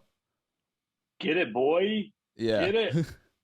But like, I mean, 400. I've never seen this thing before. That's kind of neat. So there's that one, and then a more advanced one. Let me pull this up. RPM Adam. I just don't have really this. I almost need like a separate studio. Maybe this like whole thing will evolve eventually into something. So this one is more of like a CrossFit style, and you can see it like you get a barbell, you get weights, and the coaching is up on a flat screen. But you get like a scented kettlebell, sandbags, jump rope, rings. You get the whole deal, and you're able to do this at home. That's pretty cool. And then lastly, the one I actually do know people love, and I've used it personally, is the tonal. You've seen that one? I think I have seen this one, yes. Yeah, so the tonal's got the resistance. Yeah. So that's the one that's the one I've seen advertisements for, like on TV and in the ads you see online. I think this thing is fantastic for people. That's legit. And like if you're more in like a bodybuilding style kind of workout, you are going to get just a good of a workout, and it like adjusts all your different resistance and your weights. The only thing that really sucks is that I'm gonna stop sharing. Let me switch back for the video. Okay, the only thing that does suck, I know, is that you pay for installers to come in. I think it's a heavy piece of equipment, obviously with all that equipment in there. But if you move, you have to move it yourself. Yeah. Ooh. Yeah. And I wonder what it's like. Can you attach that thing to a cement wall like in my basement, like where my gym is? Like, I don't know. That would be like, I don't see you guys moving anytime soon, so maybe that be that big of a deal. But like I don't know. I don't know if there's like limitations on like, hey, we can't put it here, and then you're forced to put it like in the garage. But I mean, that sounds like an opportunity for them to make more money. Hey, we'll move your shit for you. Like maybe they do. No-brainer to me, but yeah, maybe they do. I don't know, but that's just a cost that you're just not, you have to think about. Yeah, it's true. But for me, with health, I'm willing to spend the money always. Like I have no. I just did a video on stand up. I don't know if you saw it. It's stand up desk. Are stand up desks healthier? And the crux of it is no, they're not. It's just, you can still be standing and be sedentary. But I was looking for any excuse to spend the money to buy a stand up desk. All in all, I love having it, but there's no scientific reason like why standing is better than sitting if you're just not being active in general. Yeah, I mean, when I bought my stand-up desk that Z uses now, it was great. I didn't use it as much as I thought I was going to, but ever since you told me about this Ergo 2 chair, Oh it's the yeah, best autonomous. investment I've ever made. I bought Z1, I sat in it, and immediately bought myself one like 5 minutes later. So you bought hers first? Yeah. Yeah. Because I'm a good husband. Yeah, that chair, it's like, I don't know why, like you sit in it, it feels phenomenal. It would be the best cost. Now, is it the best chair? The best chair is the Herman Miller M Body, which is like $1,200. And once you sit in that thing, yeah. But I don't want to sit in that. So here's the thing. The Ergo 2 chair has a limited warranty on craftsmanship over like, I think maybe a 3-year period, if I'm not mistaken. The M Body has a 12-year unlimited warranty for any kind. So if you break down the costs, the M Body can actually come out to be cheaper because it's just going to be the one chair you're going to have. And when you sit on that thing, you'll be like, this Ergo's stupid. Like, but the Ergo's. He didn't mean it. He didn't. Yeah, I know. I love mine. It's phenomenal. And I've been trying to like reach out to them to see if there's any like review opportunities because I don't want to spend $1,200 on a chair. But I mean, health, like sitting, we're sitting for hours on end. I'm editing. You're going to be in school on top of it. I don't know if like you're going to set up. My recommendation for you would be to set up a separate station for school, just because you don't want to be sitting in the same spot for that long.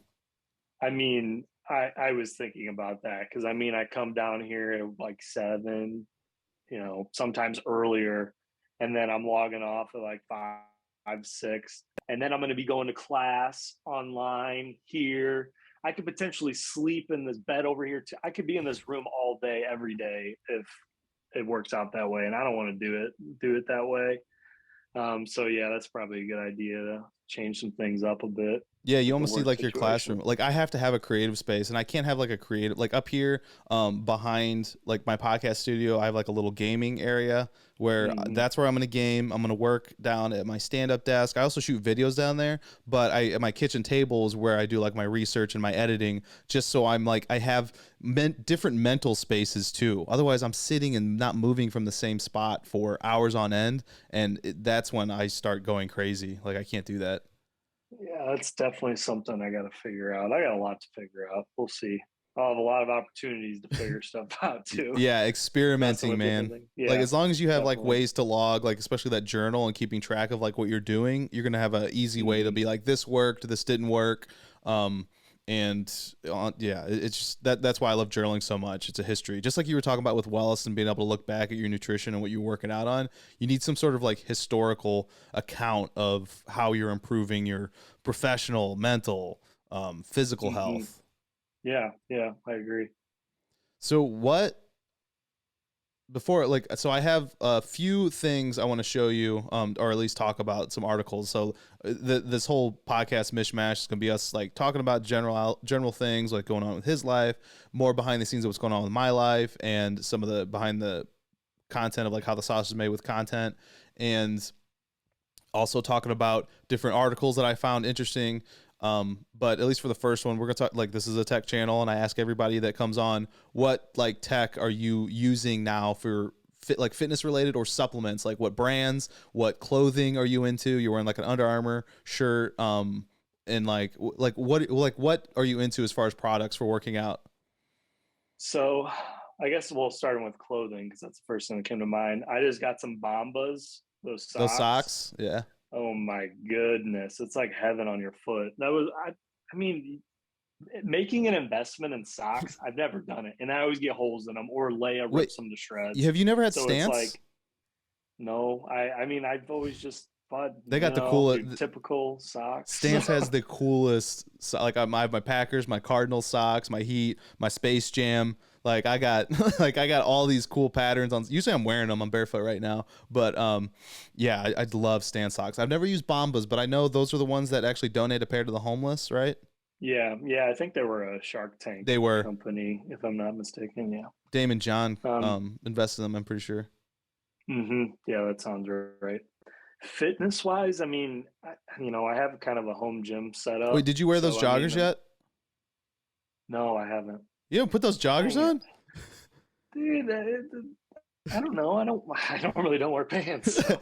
I don't. I'm wearing them. I'm wearing the gray ones right now. Like I don't really wear pants, but I wear these joggers. I'm gonna put them on right after this podcast. How about that? FaceTime me. For our Halo session. Yeah.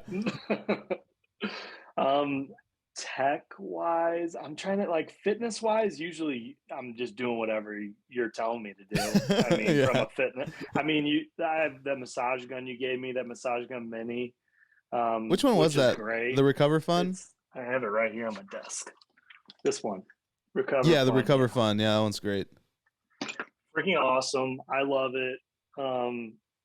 It's great. I keep it either at my desk or right outside where my gym is, because I'm using it before I work out and after I work out usually. I'm trying to think. I'm most excited about the stuff that I bought for Stella, or we've gotten for Stella from a tech perspective. The camera we talked about. She has this Duna stroller that is like a beast. It's like a transformer. It transforms from a stroller to a car seat, which is pretty great. Is that one of those running strollers or no? It's not. No, it's because those are expensive. Oh yeah, we have to have a separate stroller for running and walking. That has better wheels, because the Duna is more for easy on the go type things like that. But during the turkey trot, I saw a couple with a Thule. You know the brand Thule, like the roof. Usually they have roof racks, bike racks, THULE. They had a Thule stroller, and I was like, that thing can't be cheap. Yeah, they're not cheap. I mean, everything involved with a baby is expensive as well. But yeah, I don't, honestly, nothing's coming to mind from any new products that I have necessarily. You still have Apple Watch? I mean, I have the two. I think I have the two. The two. And I haven't put it on for 5 months. So. Okay. I mean, it's another thing about being at home. I mean, why do I need it to track me? And if I'm doing a workout, maybe I'll put it on. But so your sole focus of using an Apple Watch is just fitness? Yeah, for the most part. I don't use it. I know you guys were talking about it as an extension of your phone or whatever. I liked it when I was in the office, so I could get notifications and not have to get my phone out of my pocket, or any type of notification like that. That was great. But from a fitness perspective is what I was using it for mostly when I'm working out or keeping track of calories or reminding me to stand my fat ass up every once in a while. That was a big thing. See, that's the thing I was thinking about. So I was actually at the Apple store today to buy a Series 7 just to have it for other products that use it. I'm going to help Wells test some stuff, and they want to develop some stuff for it. And then I have other fitness products that have easy access using the watch.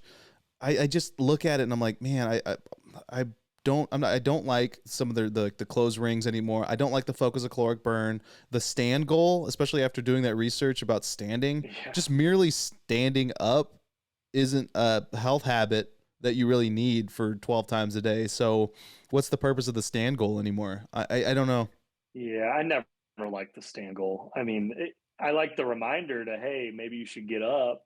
Yeah. You've been sitting too long, get out and stretch your legs, because that actually made me want to do it, and not just sit on my butt for 12 hours in a row. But sure, I like that. But it being a goal, I found myself just staying up to hit the stand goal because I wanted the ring to close. Exactly. This is so stupid. Especially when you need competitions. 12:30 yeah. Just to get a stand goal. This is so stupid. Right. But yeah.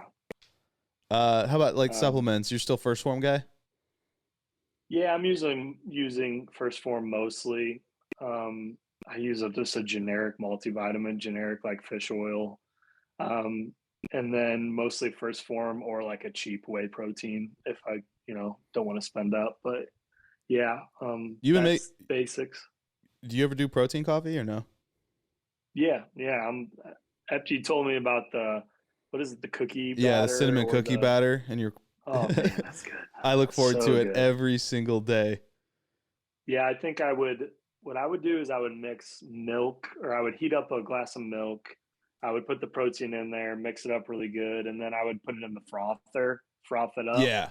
Put it in the cup, put some coffee in there, and yeah, it was like a freaking latte from Starbucks. It was amazing. Yeah, I'm gonna be interested to hear how you like Never Rest, because you guys don't generally buy like the specialty branded coffee, right? Like the specific roasted. No, actually we've been a Dunkin' Donuts for a while. I think we talked about. I think surprisingly good. I really like it. No. It's so good. That's like when my grandma tells me Milwaukee's Best is the best beer ever made, and to spend any more money on it. She knows what she's talking about. Once you get like that taste of like that microbrew or like some sort of specialty coffee, and I think Devin and I on that podcast specifically talk about Dunkin' Donuts being a shit coffee. How dare you? I used to in college, I was French vanilla all day. Like that stuff tastes so good back then. Now I'm like, I look at it and I'm like, what the hell is in here? When was this roasted? When did they grind this? It's been out of the factory and in a warehouse and on the shelf for how long?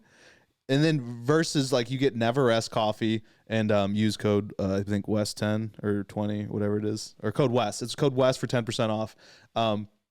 And again, I get paid in beans, not actual money. So it like his is, and I didn't know that, and it came out on the podcast that it was made when you ordered it, and it's like, oh, that's why it tastes so good and smells amazing. We'll see. Maybe I screwed myself in getting this, because then we're gonna switch to it when you can go to Costco and get a big thing of Dunkin' Donuts and it'll last you for like a month. So, I know, but what are you drinking? Like, what are you putting in your body? I am going to stand by my Dunkin' Donuts claim that it is in fact good, but I don't know. Yeah, we'll see. Of course, teach their own.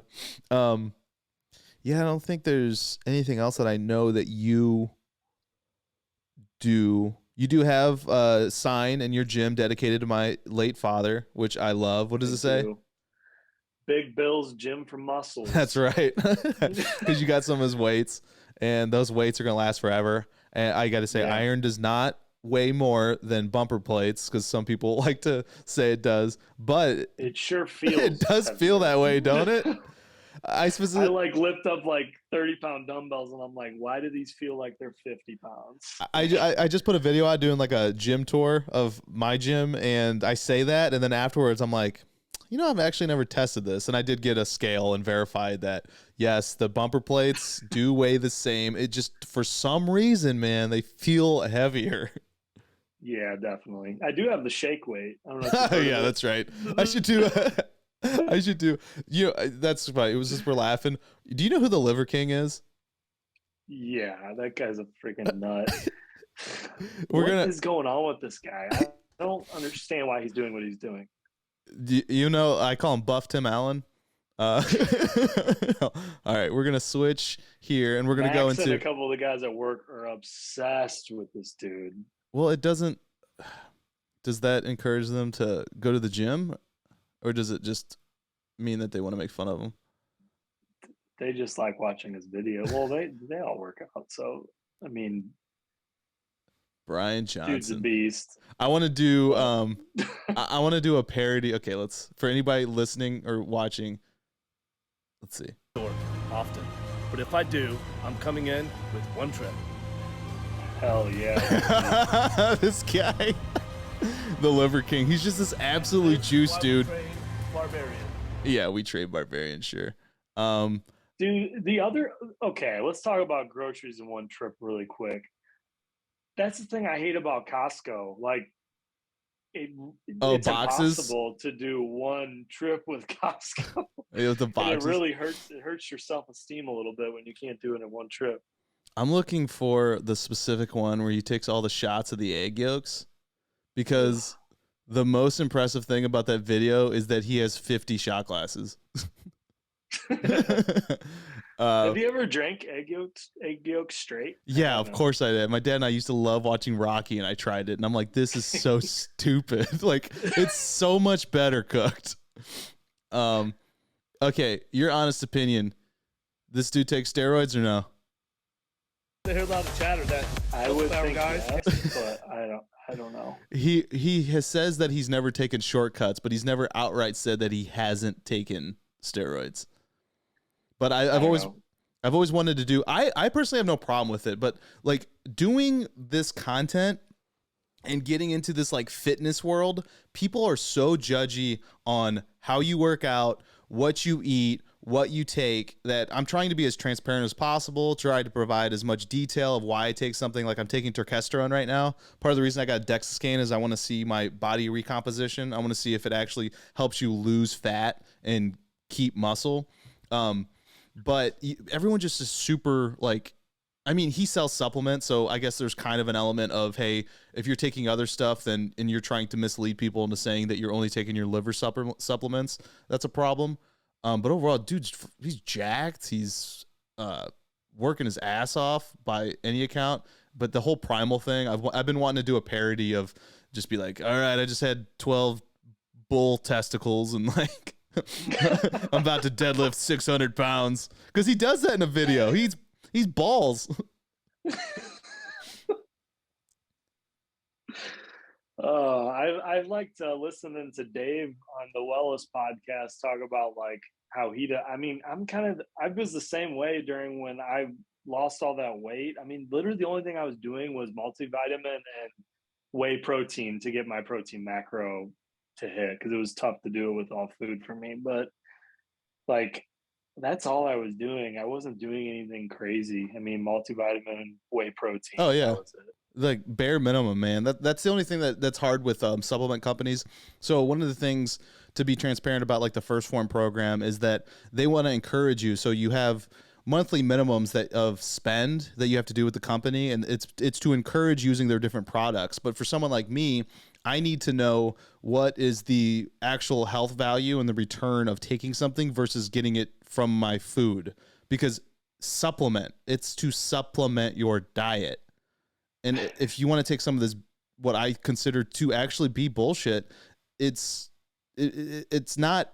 I don't think it's good for like promoting health, and that's some of the differences I had. And then there's like the branched chain amino acids, that is one of the highest selling supplements overall, which has zero in clinical value. Like Thorne does not sell branched chain amino acids by themselves. They have to be with essential aminos, and that's what they say on their website. And Gorilla Mind is another supplement company ran by Derek of More Plates, More Dates, that I was also looking at maybe possibly affiliating myself with, because he's a science clinically backed person, and it's the same thing. They only sell essential aminos.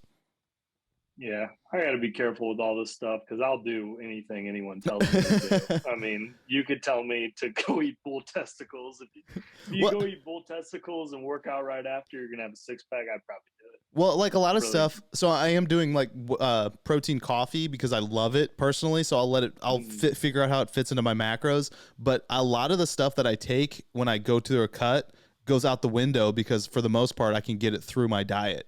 It's just when I'm trying to bulk and trying to reach these huge numbers, is when I need to take the extra protein, because it like getting 220 grams of protein from food can be pretty challenging, or the amount of carbs you have to take.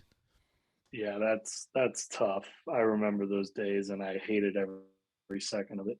All right, let's go to this next one. So this is on the newscientist.com. Human brain cells in a dish learn to play Pong faster than AI. And the underlying title is hundreds of thousands of brain cells in a dish are being taught to play Pong by responding to pulses of electricity, and can improve their performance more quickly than AI can. And then there's a video. Let's see. So we're watching a video of it's like a solo Pong. They're not playing against anybody. Oh, Thorne. Hey, I didn't plan that. And they're just brains? Pulse of electroactivity from microelectrode interfaces stimulate. Hold on, let me turn this music down. Turn it off, actually. In these virtual worlds, each cyborg mini brain acts as if it is a paddle. While the brain mini brains are not as good as Pong as computer-based AIs, they can learn faster. Okay, so they're not as good as normal AI, quote unquote normal AI, but they learn and adapt faster. Let's see if there's anything else. Okay, there's only a short little paragraph, so I'll read this. It says, living brain cells in a dish learn to play a video game Pong when they are placed in what researchers describe as a virtual game world. Ooh, that's like living in a simulation. We think it's fair to call them cyborg brains, says Brett Kagan, Chief Scientific Officer for Cortical Labs, who leads the research. Many teams around the world have been studying networks of neurons and dishes, often growing them into like brain-like organoids. Never heard that phrase before. But this is the first time that many brains have been found to perform goal-directed tasks. That is kind of scary. Yeah, I don't like this. I don't like it. I've seen iRobot. Right? Well, I mean, that's full AI. Nowhere in iRobot, shout out Isaac Asimov. Have you watched The Foundation on Apple TV? No, I have not, but that did look good. It's pretty good. That's also Isaac Asimov who wrote iRobot, I believe. Pretty sure. Let me check that real quick. But yeah, the fact that they're like Isaac Asimov, was he iRobot? iRobot. Yeah, he is.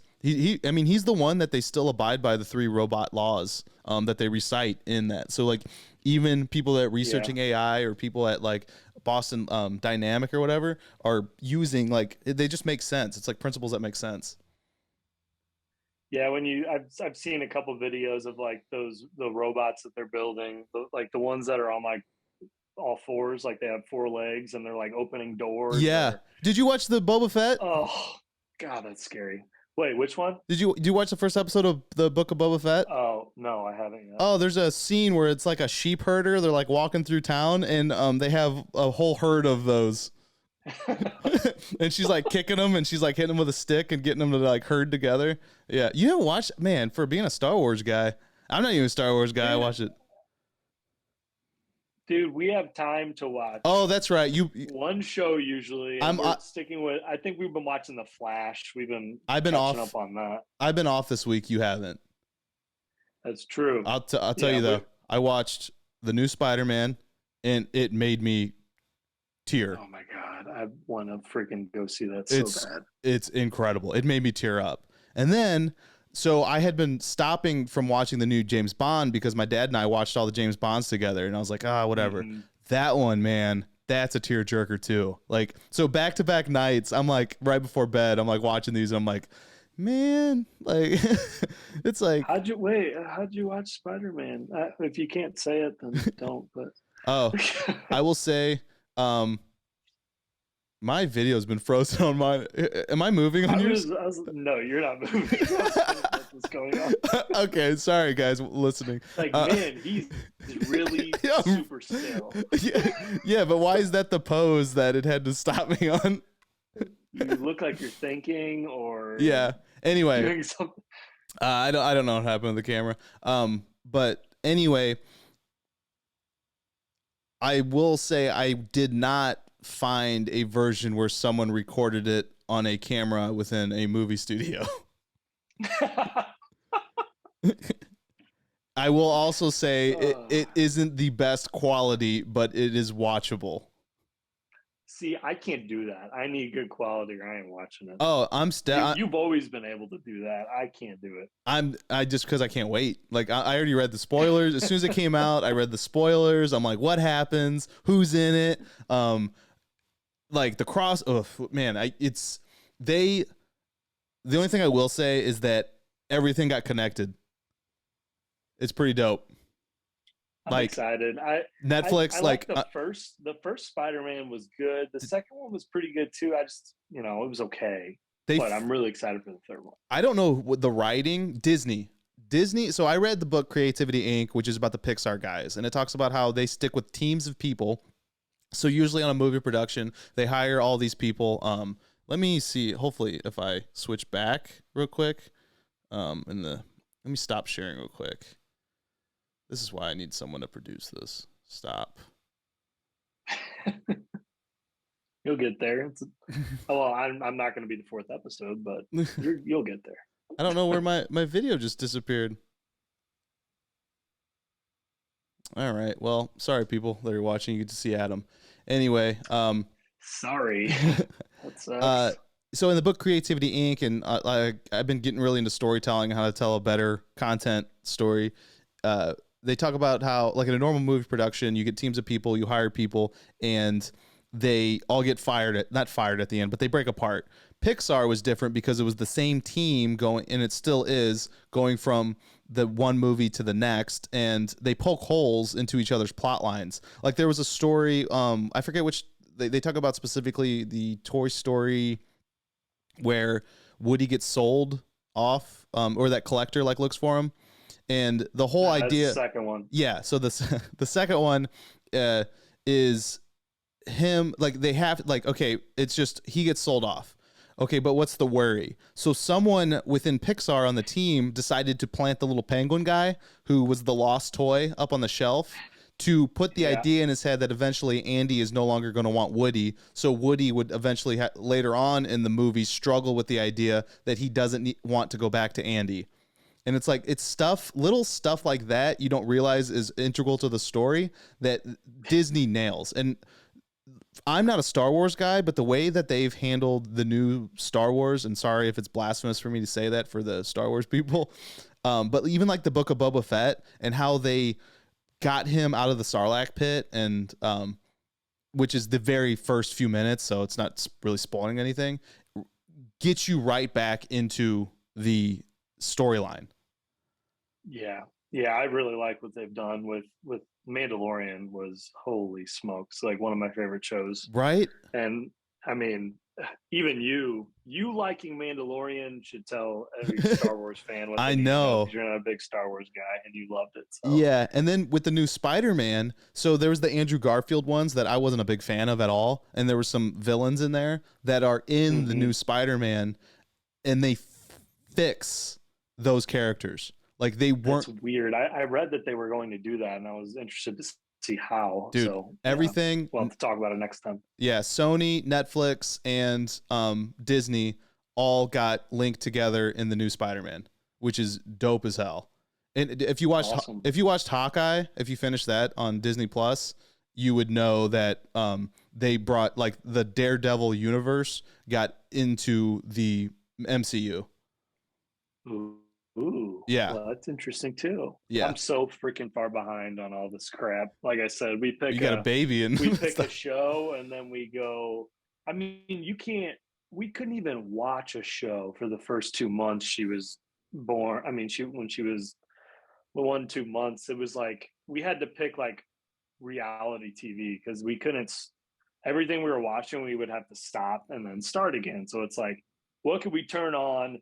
Leave it on and not care if we miss any trash TV. Let's go. So we started watching Below Deck, and that's what we watched for the first 2 months of her life. Gotcha. All right. Now I'm going to switch it back because we got a couple more I just want to touch on. So this next one, we're talking about brains. Elon Musk said Neuralink hopes to start implanting its brain chips in humans in 2022, later than he anticipated. Well, I think it's earlier than it should be in general. He said it worked well in monkeys, so that's good. The Neuralink device can also be removed safely. It's safe and reliable. He added, we hope to have this in first humans, which will be the people that have severe spinal cord injuries like tetraplegics, quadriplegics next year, pending FDA approval. Thoughts? Hold on, is this the same thing he was talking about on Rogan the first time? Yes. Okay. And the way he described it on that episode was, basically they implant this chip and you really don't have to think. If you think of something, you'd be able to figure it. It's like basically having Google in your head. Yeah. So eventually understanding the brain. I'm on the Neuralink website for those listening, engineering with the brain. So the first step is like, let's help people that are quadriplegics that can't move limbs, and let's reignite some sort of neuron interaction between your limbs and your brain. Which would be wild. And actually, intertwining what we were just talking about with Spider-Man, that's Doc Ock. That's exactly what he was doing with it. And then it got fried and he turned into a monster. So, first supervillains coming in hot. Not saying that's going to happen. Yeah. See how this is all connected. Yeah, I mean, it sounds okay. I mean, I don't know. Would you do it? Would you put this thing in your brain? It's going to have to go through a few iterations. My first thought is something more. So like, I thought it was super interesting to wear the ultrahuman glucose monitor and see how my blood glucose changed actively. Like, I could open my phone and see in that moment what was affecting my blood glucose. So something implanted with inside of me that could do that, where I didn't have to wear the device on the outside and it was not noticeable, would be very interesting to me from a fitness perspective. Some of the applications of Neuralink, I don't want to be more connected easier. But the fitness and health aspects of it, I'm wondering how that can adapt over time. I wonder if there's going to be something that can, I've always wondered this, if this is going to be a thing where something that can track, something that's implanted that can track how many calories and macros you're intaking, so you don't have to like fucking input in something. Actual, like, yeah. Yes. Actual caloric.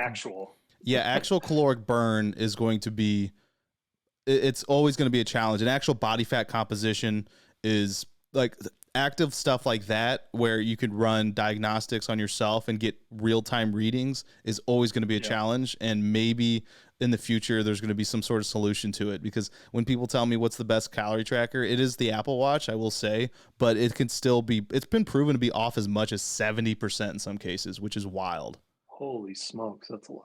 Yeah. I mean, I mean, if there's people that like constantly have like high heart rates and stuff, not necessarily burning more calories, but the watch can interpret it as more activity levels, and then it just becomes a huge problem.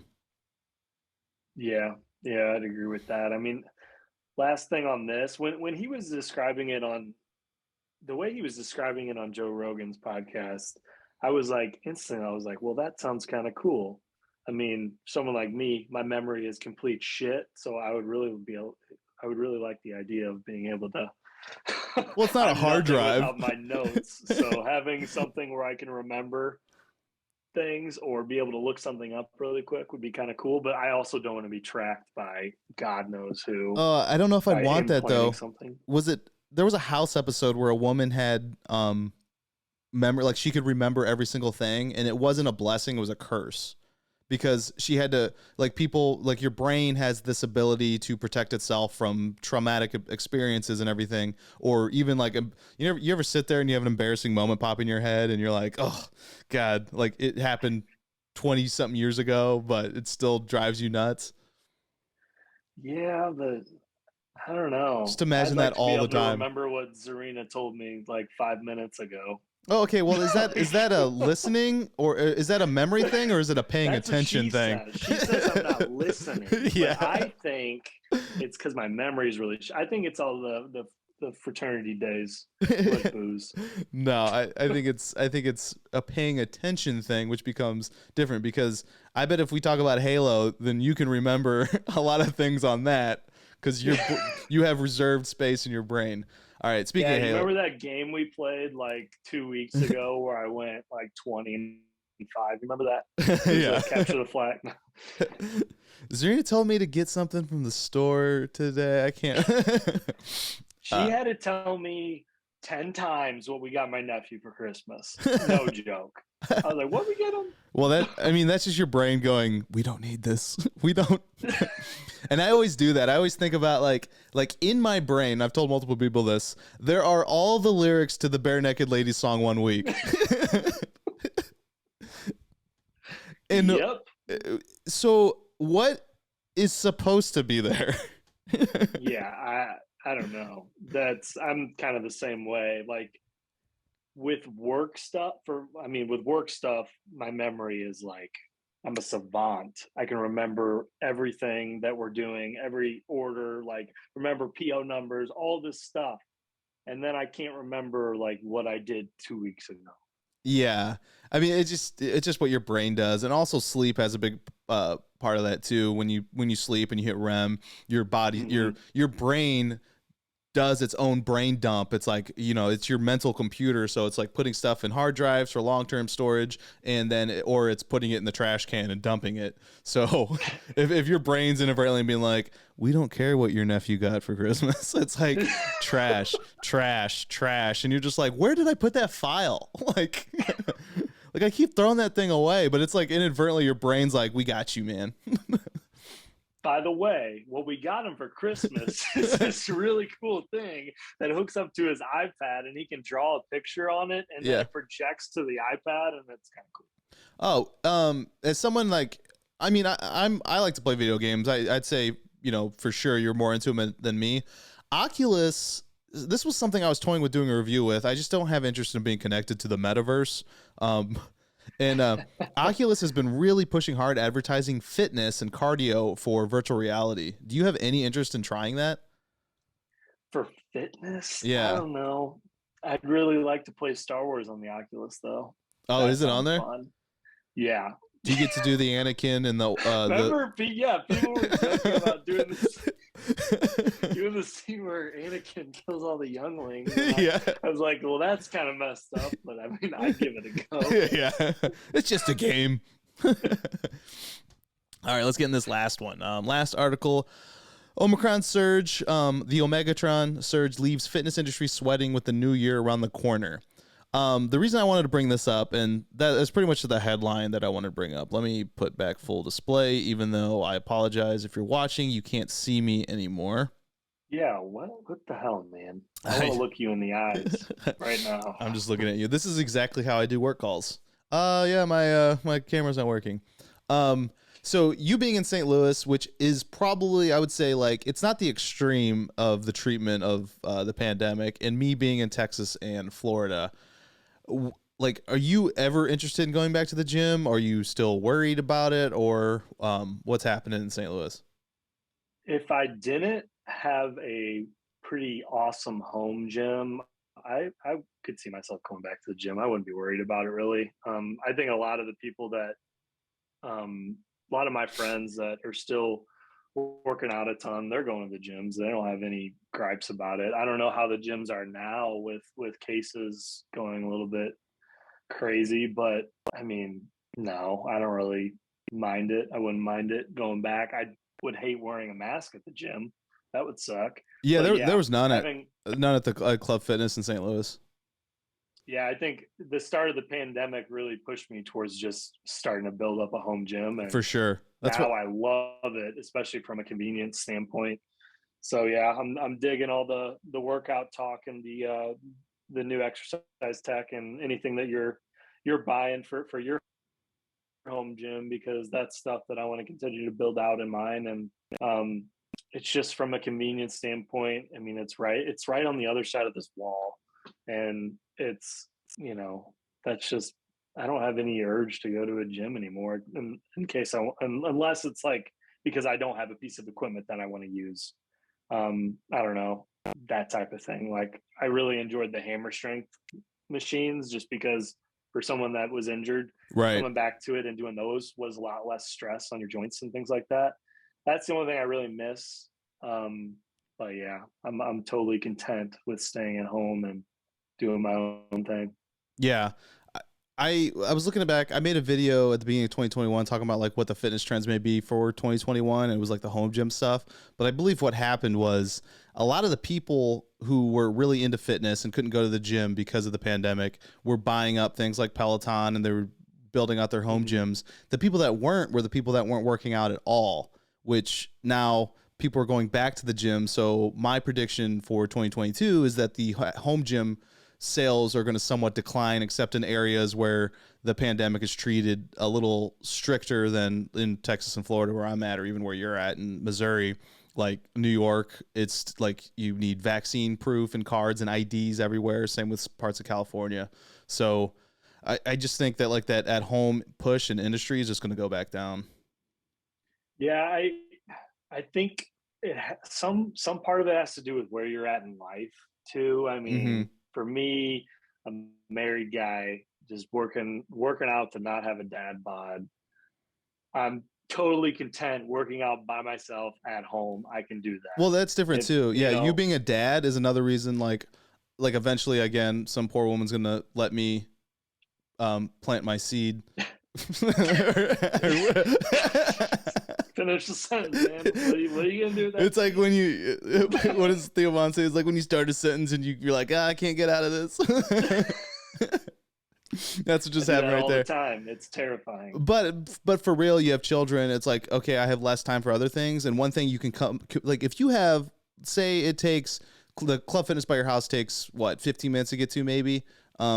You got 30 minutes out of your day you can dedicate to working out, and you can get a full workout in that 30 minutes that otherwise would have been in your car, getting in, dropping your stuff off. So maybe accumulated 40 total minutes not working out, but dedicated to starting to work out.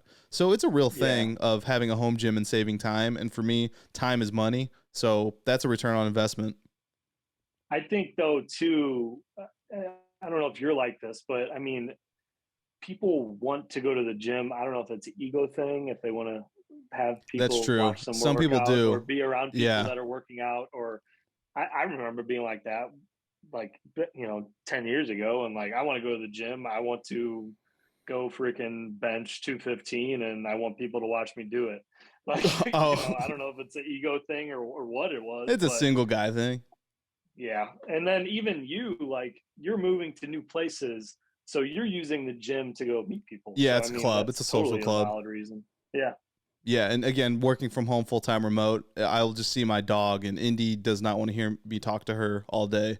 So I think even she looks at me, and she's like, you need to go talk to your other friends, because sometimes she gives me a look like, what are you talking about? So I mean, there's various reasons. I just think that the people that were already into fitness, like the problem with the pandemic, it hasn't been... There's a lot of stuff coming out in new data every single day showing that healthier people are a little more resilient, and there's detrimental effects for having like excess body fat from it. But the conversation hasn't been focused on actually getting healthier to people that weren't healthy to begin with. And I think that becomes part of the missing thing. Like the whole Aaron Rodgers thing is, sure, he misled people in saying he was immunized, but he keeps preaching like, we're not talking about health. He goes, if the thing was the danger, I'm out of it. No one was put at risk. We're all healthy. I got treated and was cured within 2 days of taking monoclonal antibodies. So what's the conversation we're having, Yeah. What are those? I've recently, or I heard that whenever he brought that up, that he was taking those. Are those is that just like an alternate thing to the vaccine that people have started doing? Like, I don't even know anything about it, to be honest. Yeah, let me I'm looking up right now. I just wanted to say monoclonal antibodies can be effective at decreasing hospitalization, progression to severe disease, and death for patients with mild to moderate COVID-19. I'm trying to find let's see. Is that like something that people have to pay to do, or is it covered like a vaccine? No, I don't know about Missouri. It is covered in some parts, and they said initially that the reason they weren't giving it because it was limited, but I think that was proven to be false. Okay, here's a Forbes article. I just want to pull this up. Because I know people personally that have gotten it, especially women are afraid that it could, affect future pregnancy issues, and people just don't know. Yeah. So a few people I know have gotten it, and they got monoclonal antibodies and are back at the gym, and it like cut down the rehabilitation time. Just trying to find. Is that like a similar thing? Like, do you get like a card or proof that you've gotten that, like just like a vaccine? Nope.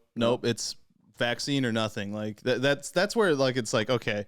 And then also I saw that if you get the vaccine and then you immediately get COVID, you have upwards of 1,000 times protection against COVID. Whoa. Yeah. So they should really just be shooting you up with the vaccine and then exposing you, face or something. Okay, here it is. Monoclonal antibodies are made in a laboratory to fight a particular infection, in this case SARS-CoV-2, and are given to you directly in an infusion. So the MAB, monoclonal antibodies treatment, may help if you are high risk for serious symptoms or hospital stay. Treatment for COVID-19 is different. Monoclonal antibody treatment for COVID is different from a vaccine. A vaccine triggers your body's natural immune response, but this can take weeks to develop. The monoclonal antibody treatment gives your body the antibodies it needs immediately to protect itself. Does not replace need for immunity from the vaccine, but it can help if you're at risk for developing serious.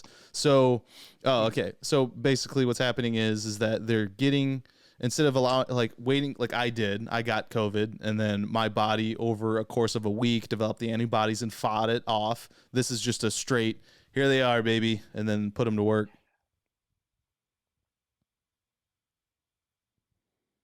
I can't see your screen. I don't know if you wanted me to see your screen. No. I was just reading it. All right, yeah. Good. Yeah, that was it. I'm just staring into a black screen like an I idiot. don't. Yeah, I got all this camera gear equipment, and I don't know what happened.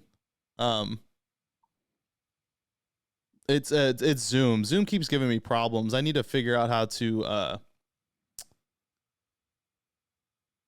There you are. I'll just use my Mac for this. Oh, yeah, different angle. I guess that's a skinny door, or does it just look like it is? Can you even fit through that door? I think it's the angle. I guess I should have done that early on, is switch the camera. I don't know exactly what happened. But yeah, that just about wraps it up. I don't think there's anything else to talk about for this episode. For people listening, I'm just going to do this once a month. Going to work for you? I'm good with that. Yeah, just going to be a mishmash of different stuff, different topics. Try to prepare more content creation, more fitness-focused stuff. Talk about the different perspective Adam has as a dad. Me being more free to do what I want and using my content creation business to help me focus in fitness gives me a different perspective. And then I elevate my level of fitness because I inadvertently shoot content and am working out. Like my GoRuck video, I did I went to the gym later on, but I did a full workout videotaping, recording myself working out. So videotaping. Yeah, I got my Remember video. Those days? Yeah, I know. I still say that. Like I whip out the videotapes. My dad busts out the actual camcorder at Christmas still. Like, hell yeah. Still does.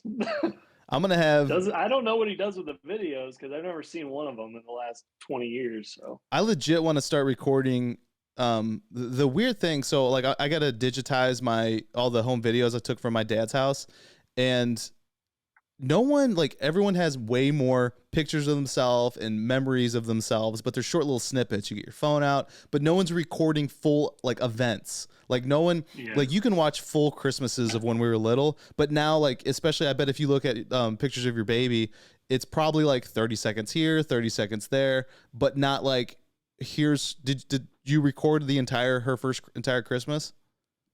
No, we didn't really record anything. We just kind of took pictures. Yeah. Well, we just realized too is we're really good at taking pictures of her, but we only have I know. In 6 months, we have 3 pictures of us as a family. Like that's it. I know, but it kind of has some charm to it because my dad was always the man behind the camera, so you can hear his voice, and it's almost like him narrating his perspective and through his eyes, which is kind of cool.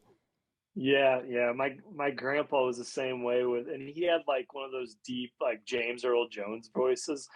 He sounded just like him. So any Christmas video we watch, he's narrating this thing in a perfect crisp voice, and it's just like you said, it's kind of brings you back, and the man behind the camera. So I definitely get that. And honestly, even though I'm the person in front of the camera, I mean, if you don't remember in high school doing the video production stuff, I always wanted to be the director, and I didn't care to be in the video because we did Romulus and Remus video in our freshman year of high school, and we used to make videos all the time, which is where I got the urge to want to do it. So, and is why I do it now, is because I miss doing it. But if I had another subject, I wouldn't be the person, and I wasn't the subject matter expert in doing it. I wouldn't be the person in front of the camera. Yeah, man. Thinking back on all those Jackass videos we used to do after those movies were huge, and now we don't have any of them. The amount of injuries we got doing that crap, and now we have no record of it ever. That hurts. That hurts me deep. Some things, we're the only ones who would find them funny. So well, that's true. Yeah, that's exactly true. We still have some videos floating around somewhere. I just wish YouTube. Actually, no, I'm glad YouTube wasn't around. I'm glad we got out of college when Instagram started, because I'm happy there's no record of a lot of stuff we did. I'm pretty sure you had the idea for YouTube, and then 5 years later, it was dude, I remember this. Yeah. Remember we talked about that? Yeah, no, we used to make videos literally on videotape and be like, uploading this and sharing it would be great. And then 2005, YouTube started. Man, if I could go back and would have started recording, if we would actually, who knows? You could have started putting those videos on YouTube and be doing something completely different. But the point is, I'm doing it now. So we're going to start this content. We'll do this once a month and different topics. It's going to be different and a little more casual, a little more BSing and just more entertaining than educational. But, you know, we'll touch on some topics, and he'll give a different perspective as a dad, and I will give my perspective and just share a bunch of thoughts, and hopefully have his wife on sometimes to give like a mom view. And we'll just go from there, and hope you enjoyed. So thanks, Adam. Should we dive into some music next time too? Oh yeah, we can do some of your music production. I've been asking him to make me a theme for my YouTube because I have to buy royalty-free music, and also we could do one for this podcast too. So, all right, Adam. All right. Appreciate it. Thanks, for guys. having me. I appreciate it. Yeah, thanks, guys, for listening, and I will see you in the next one.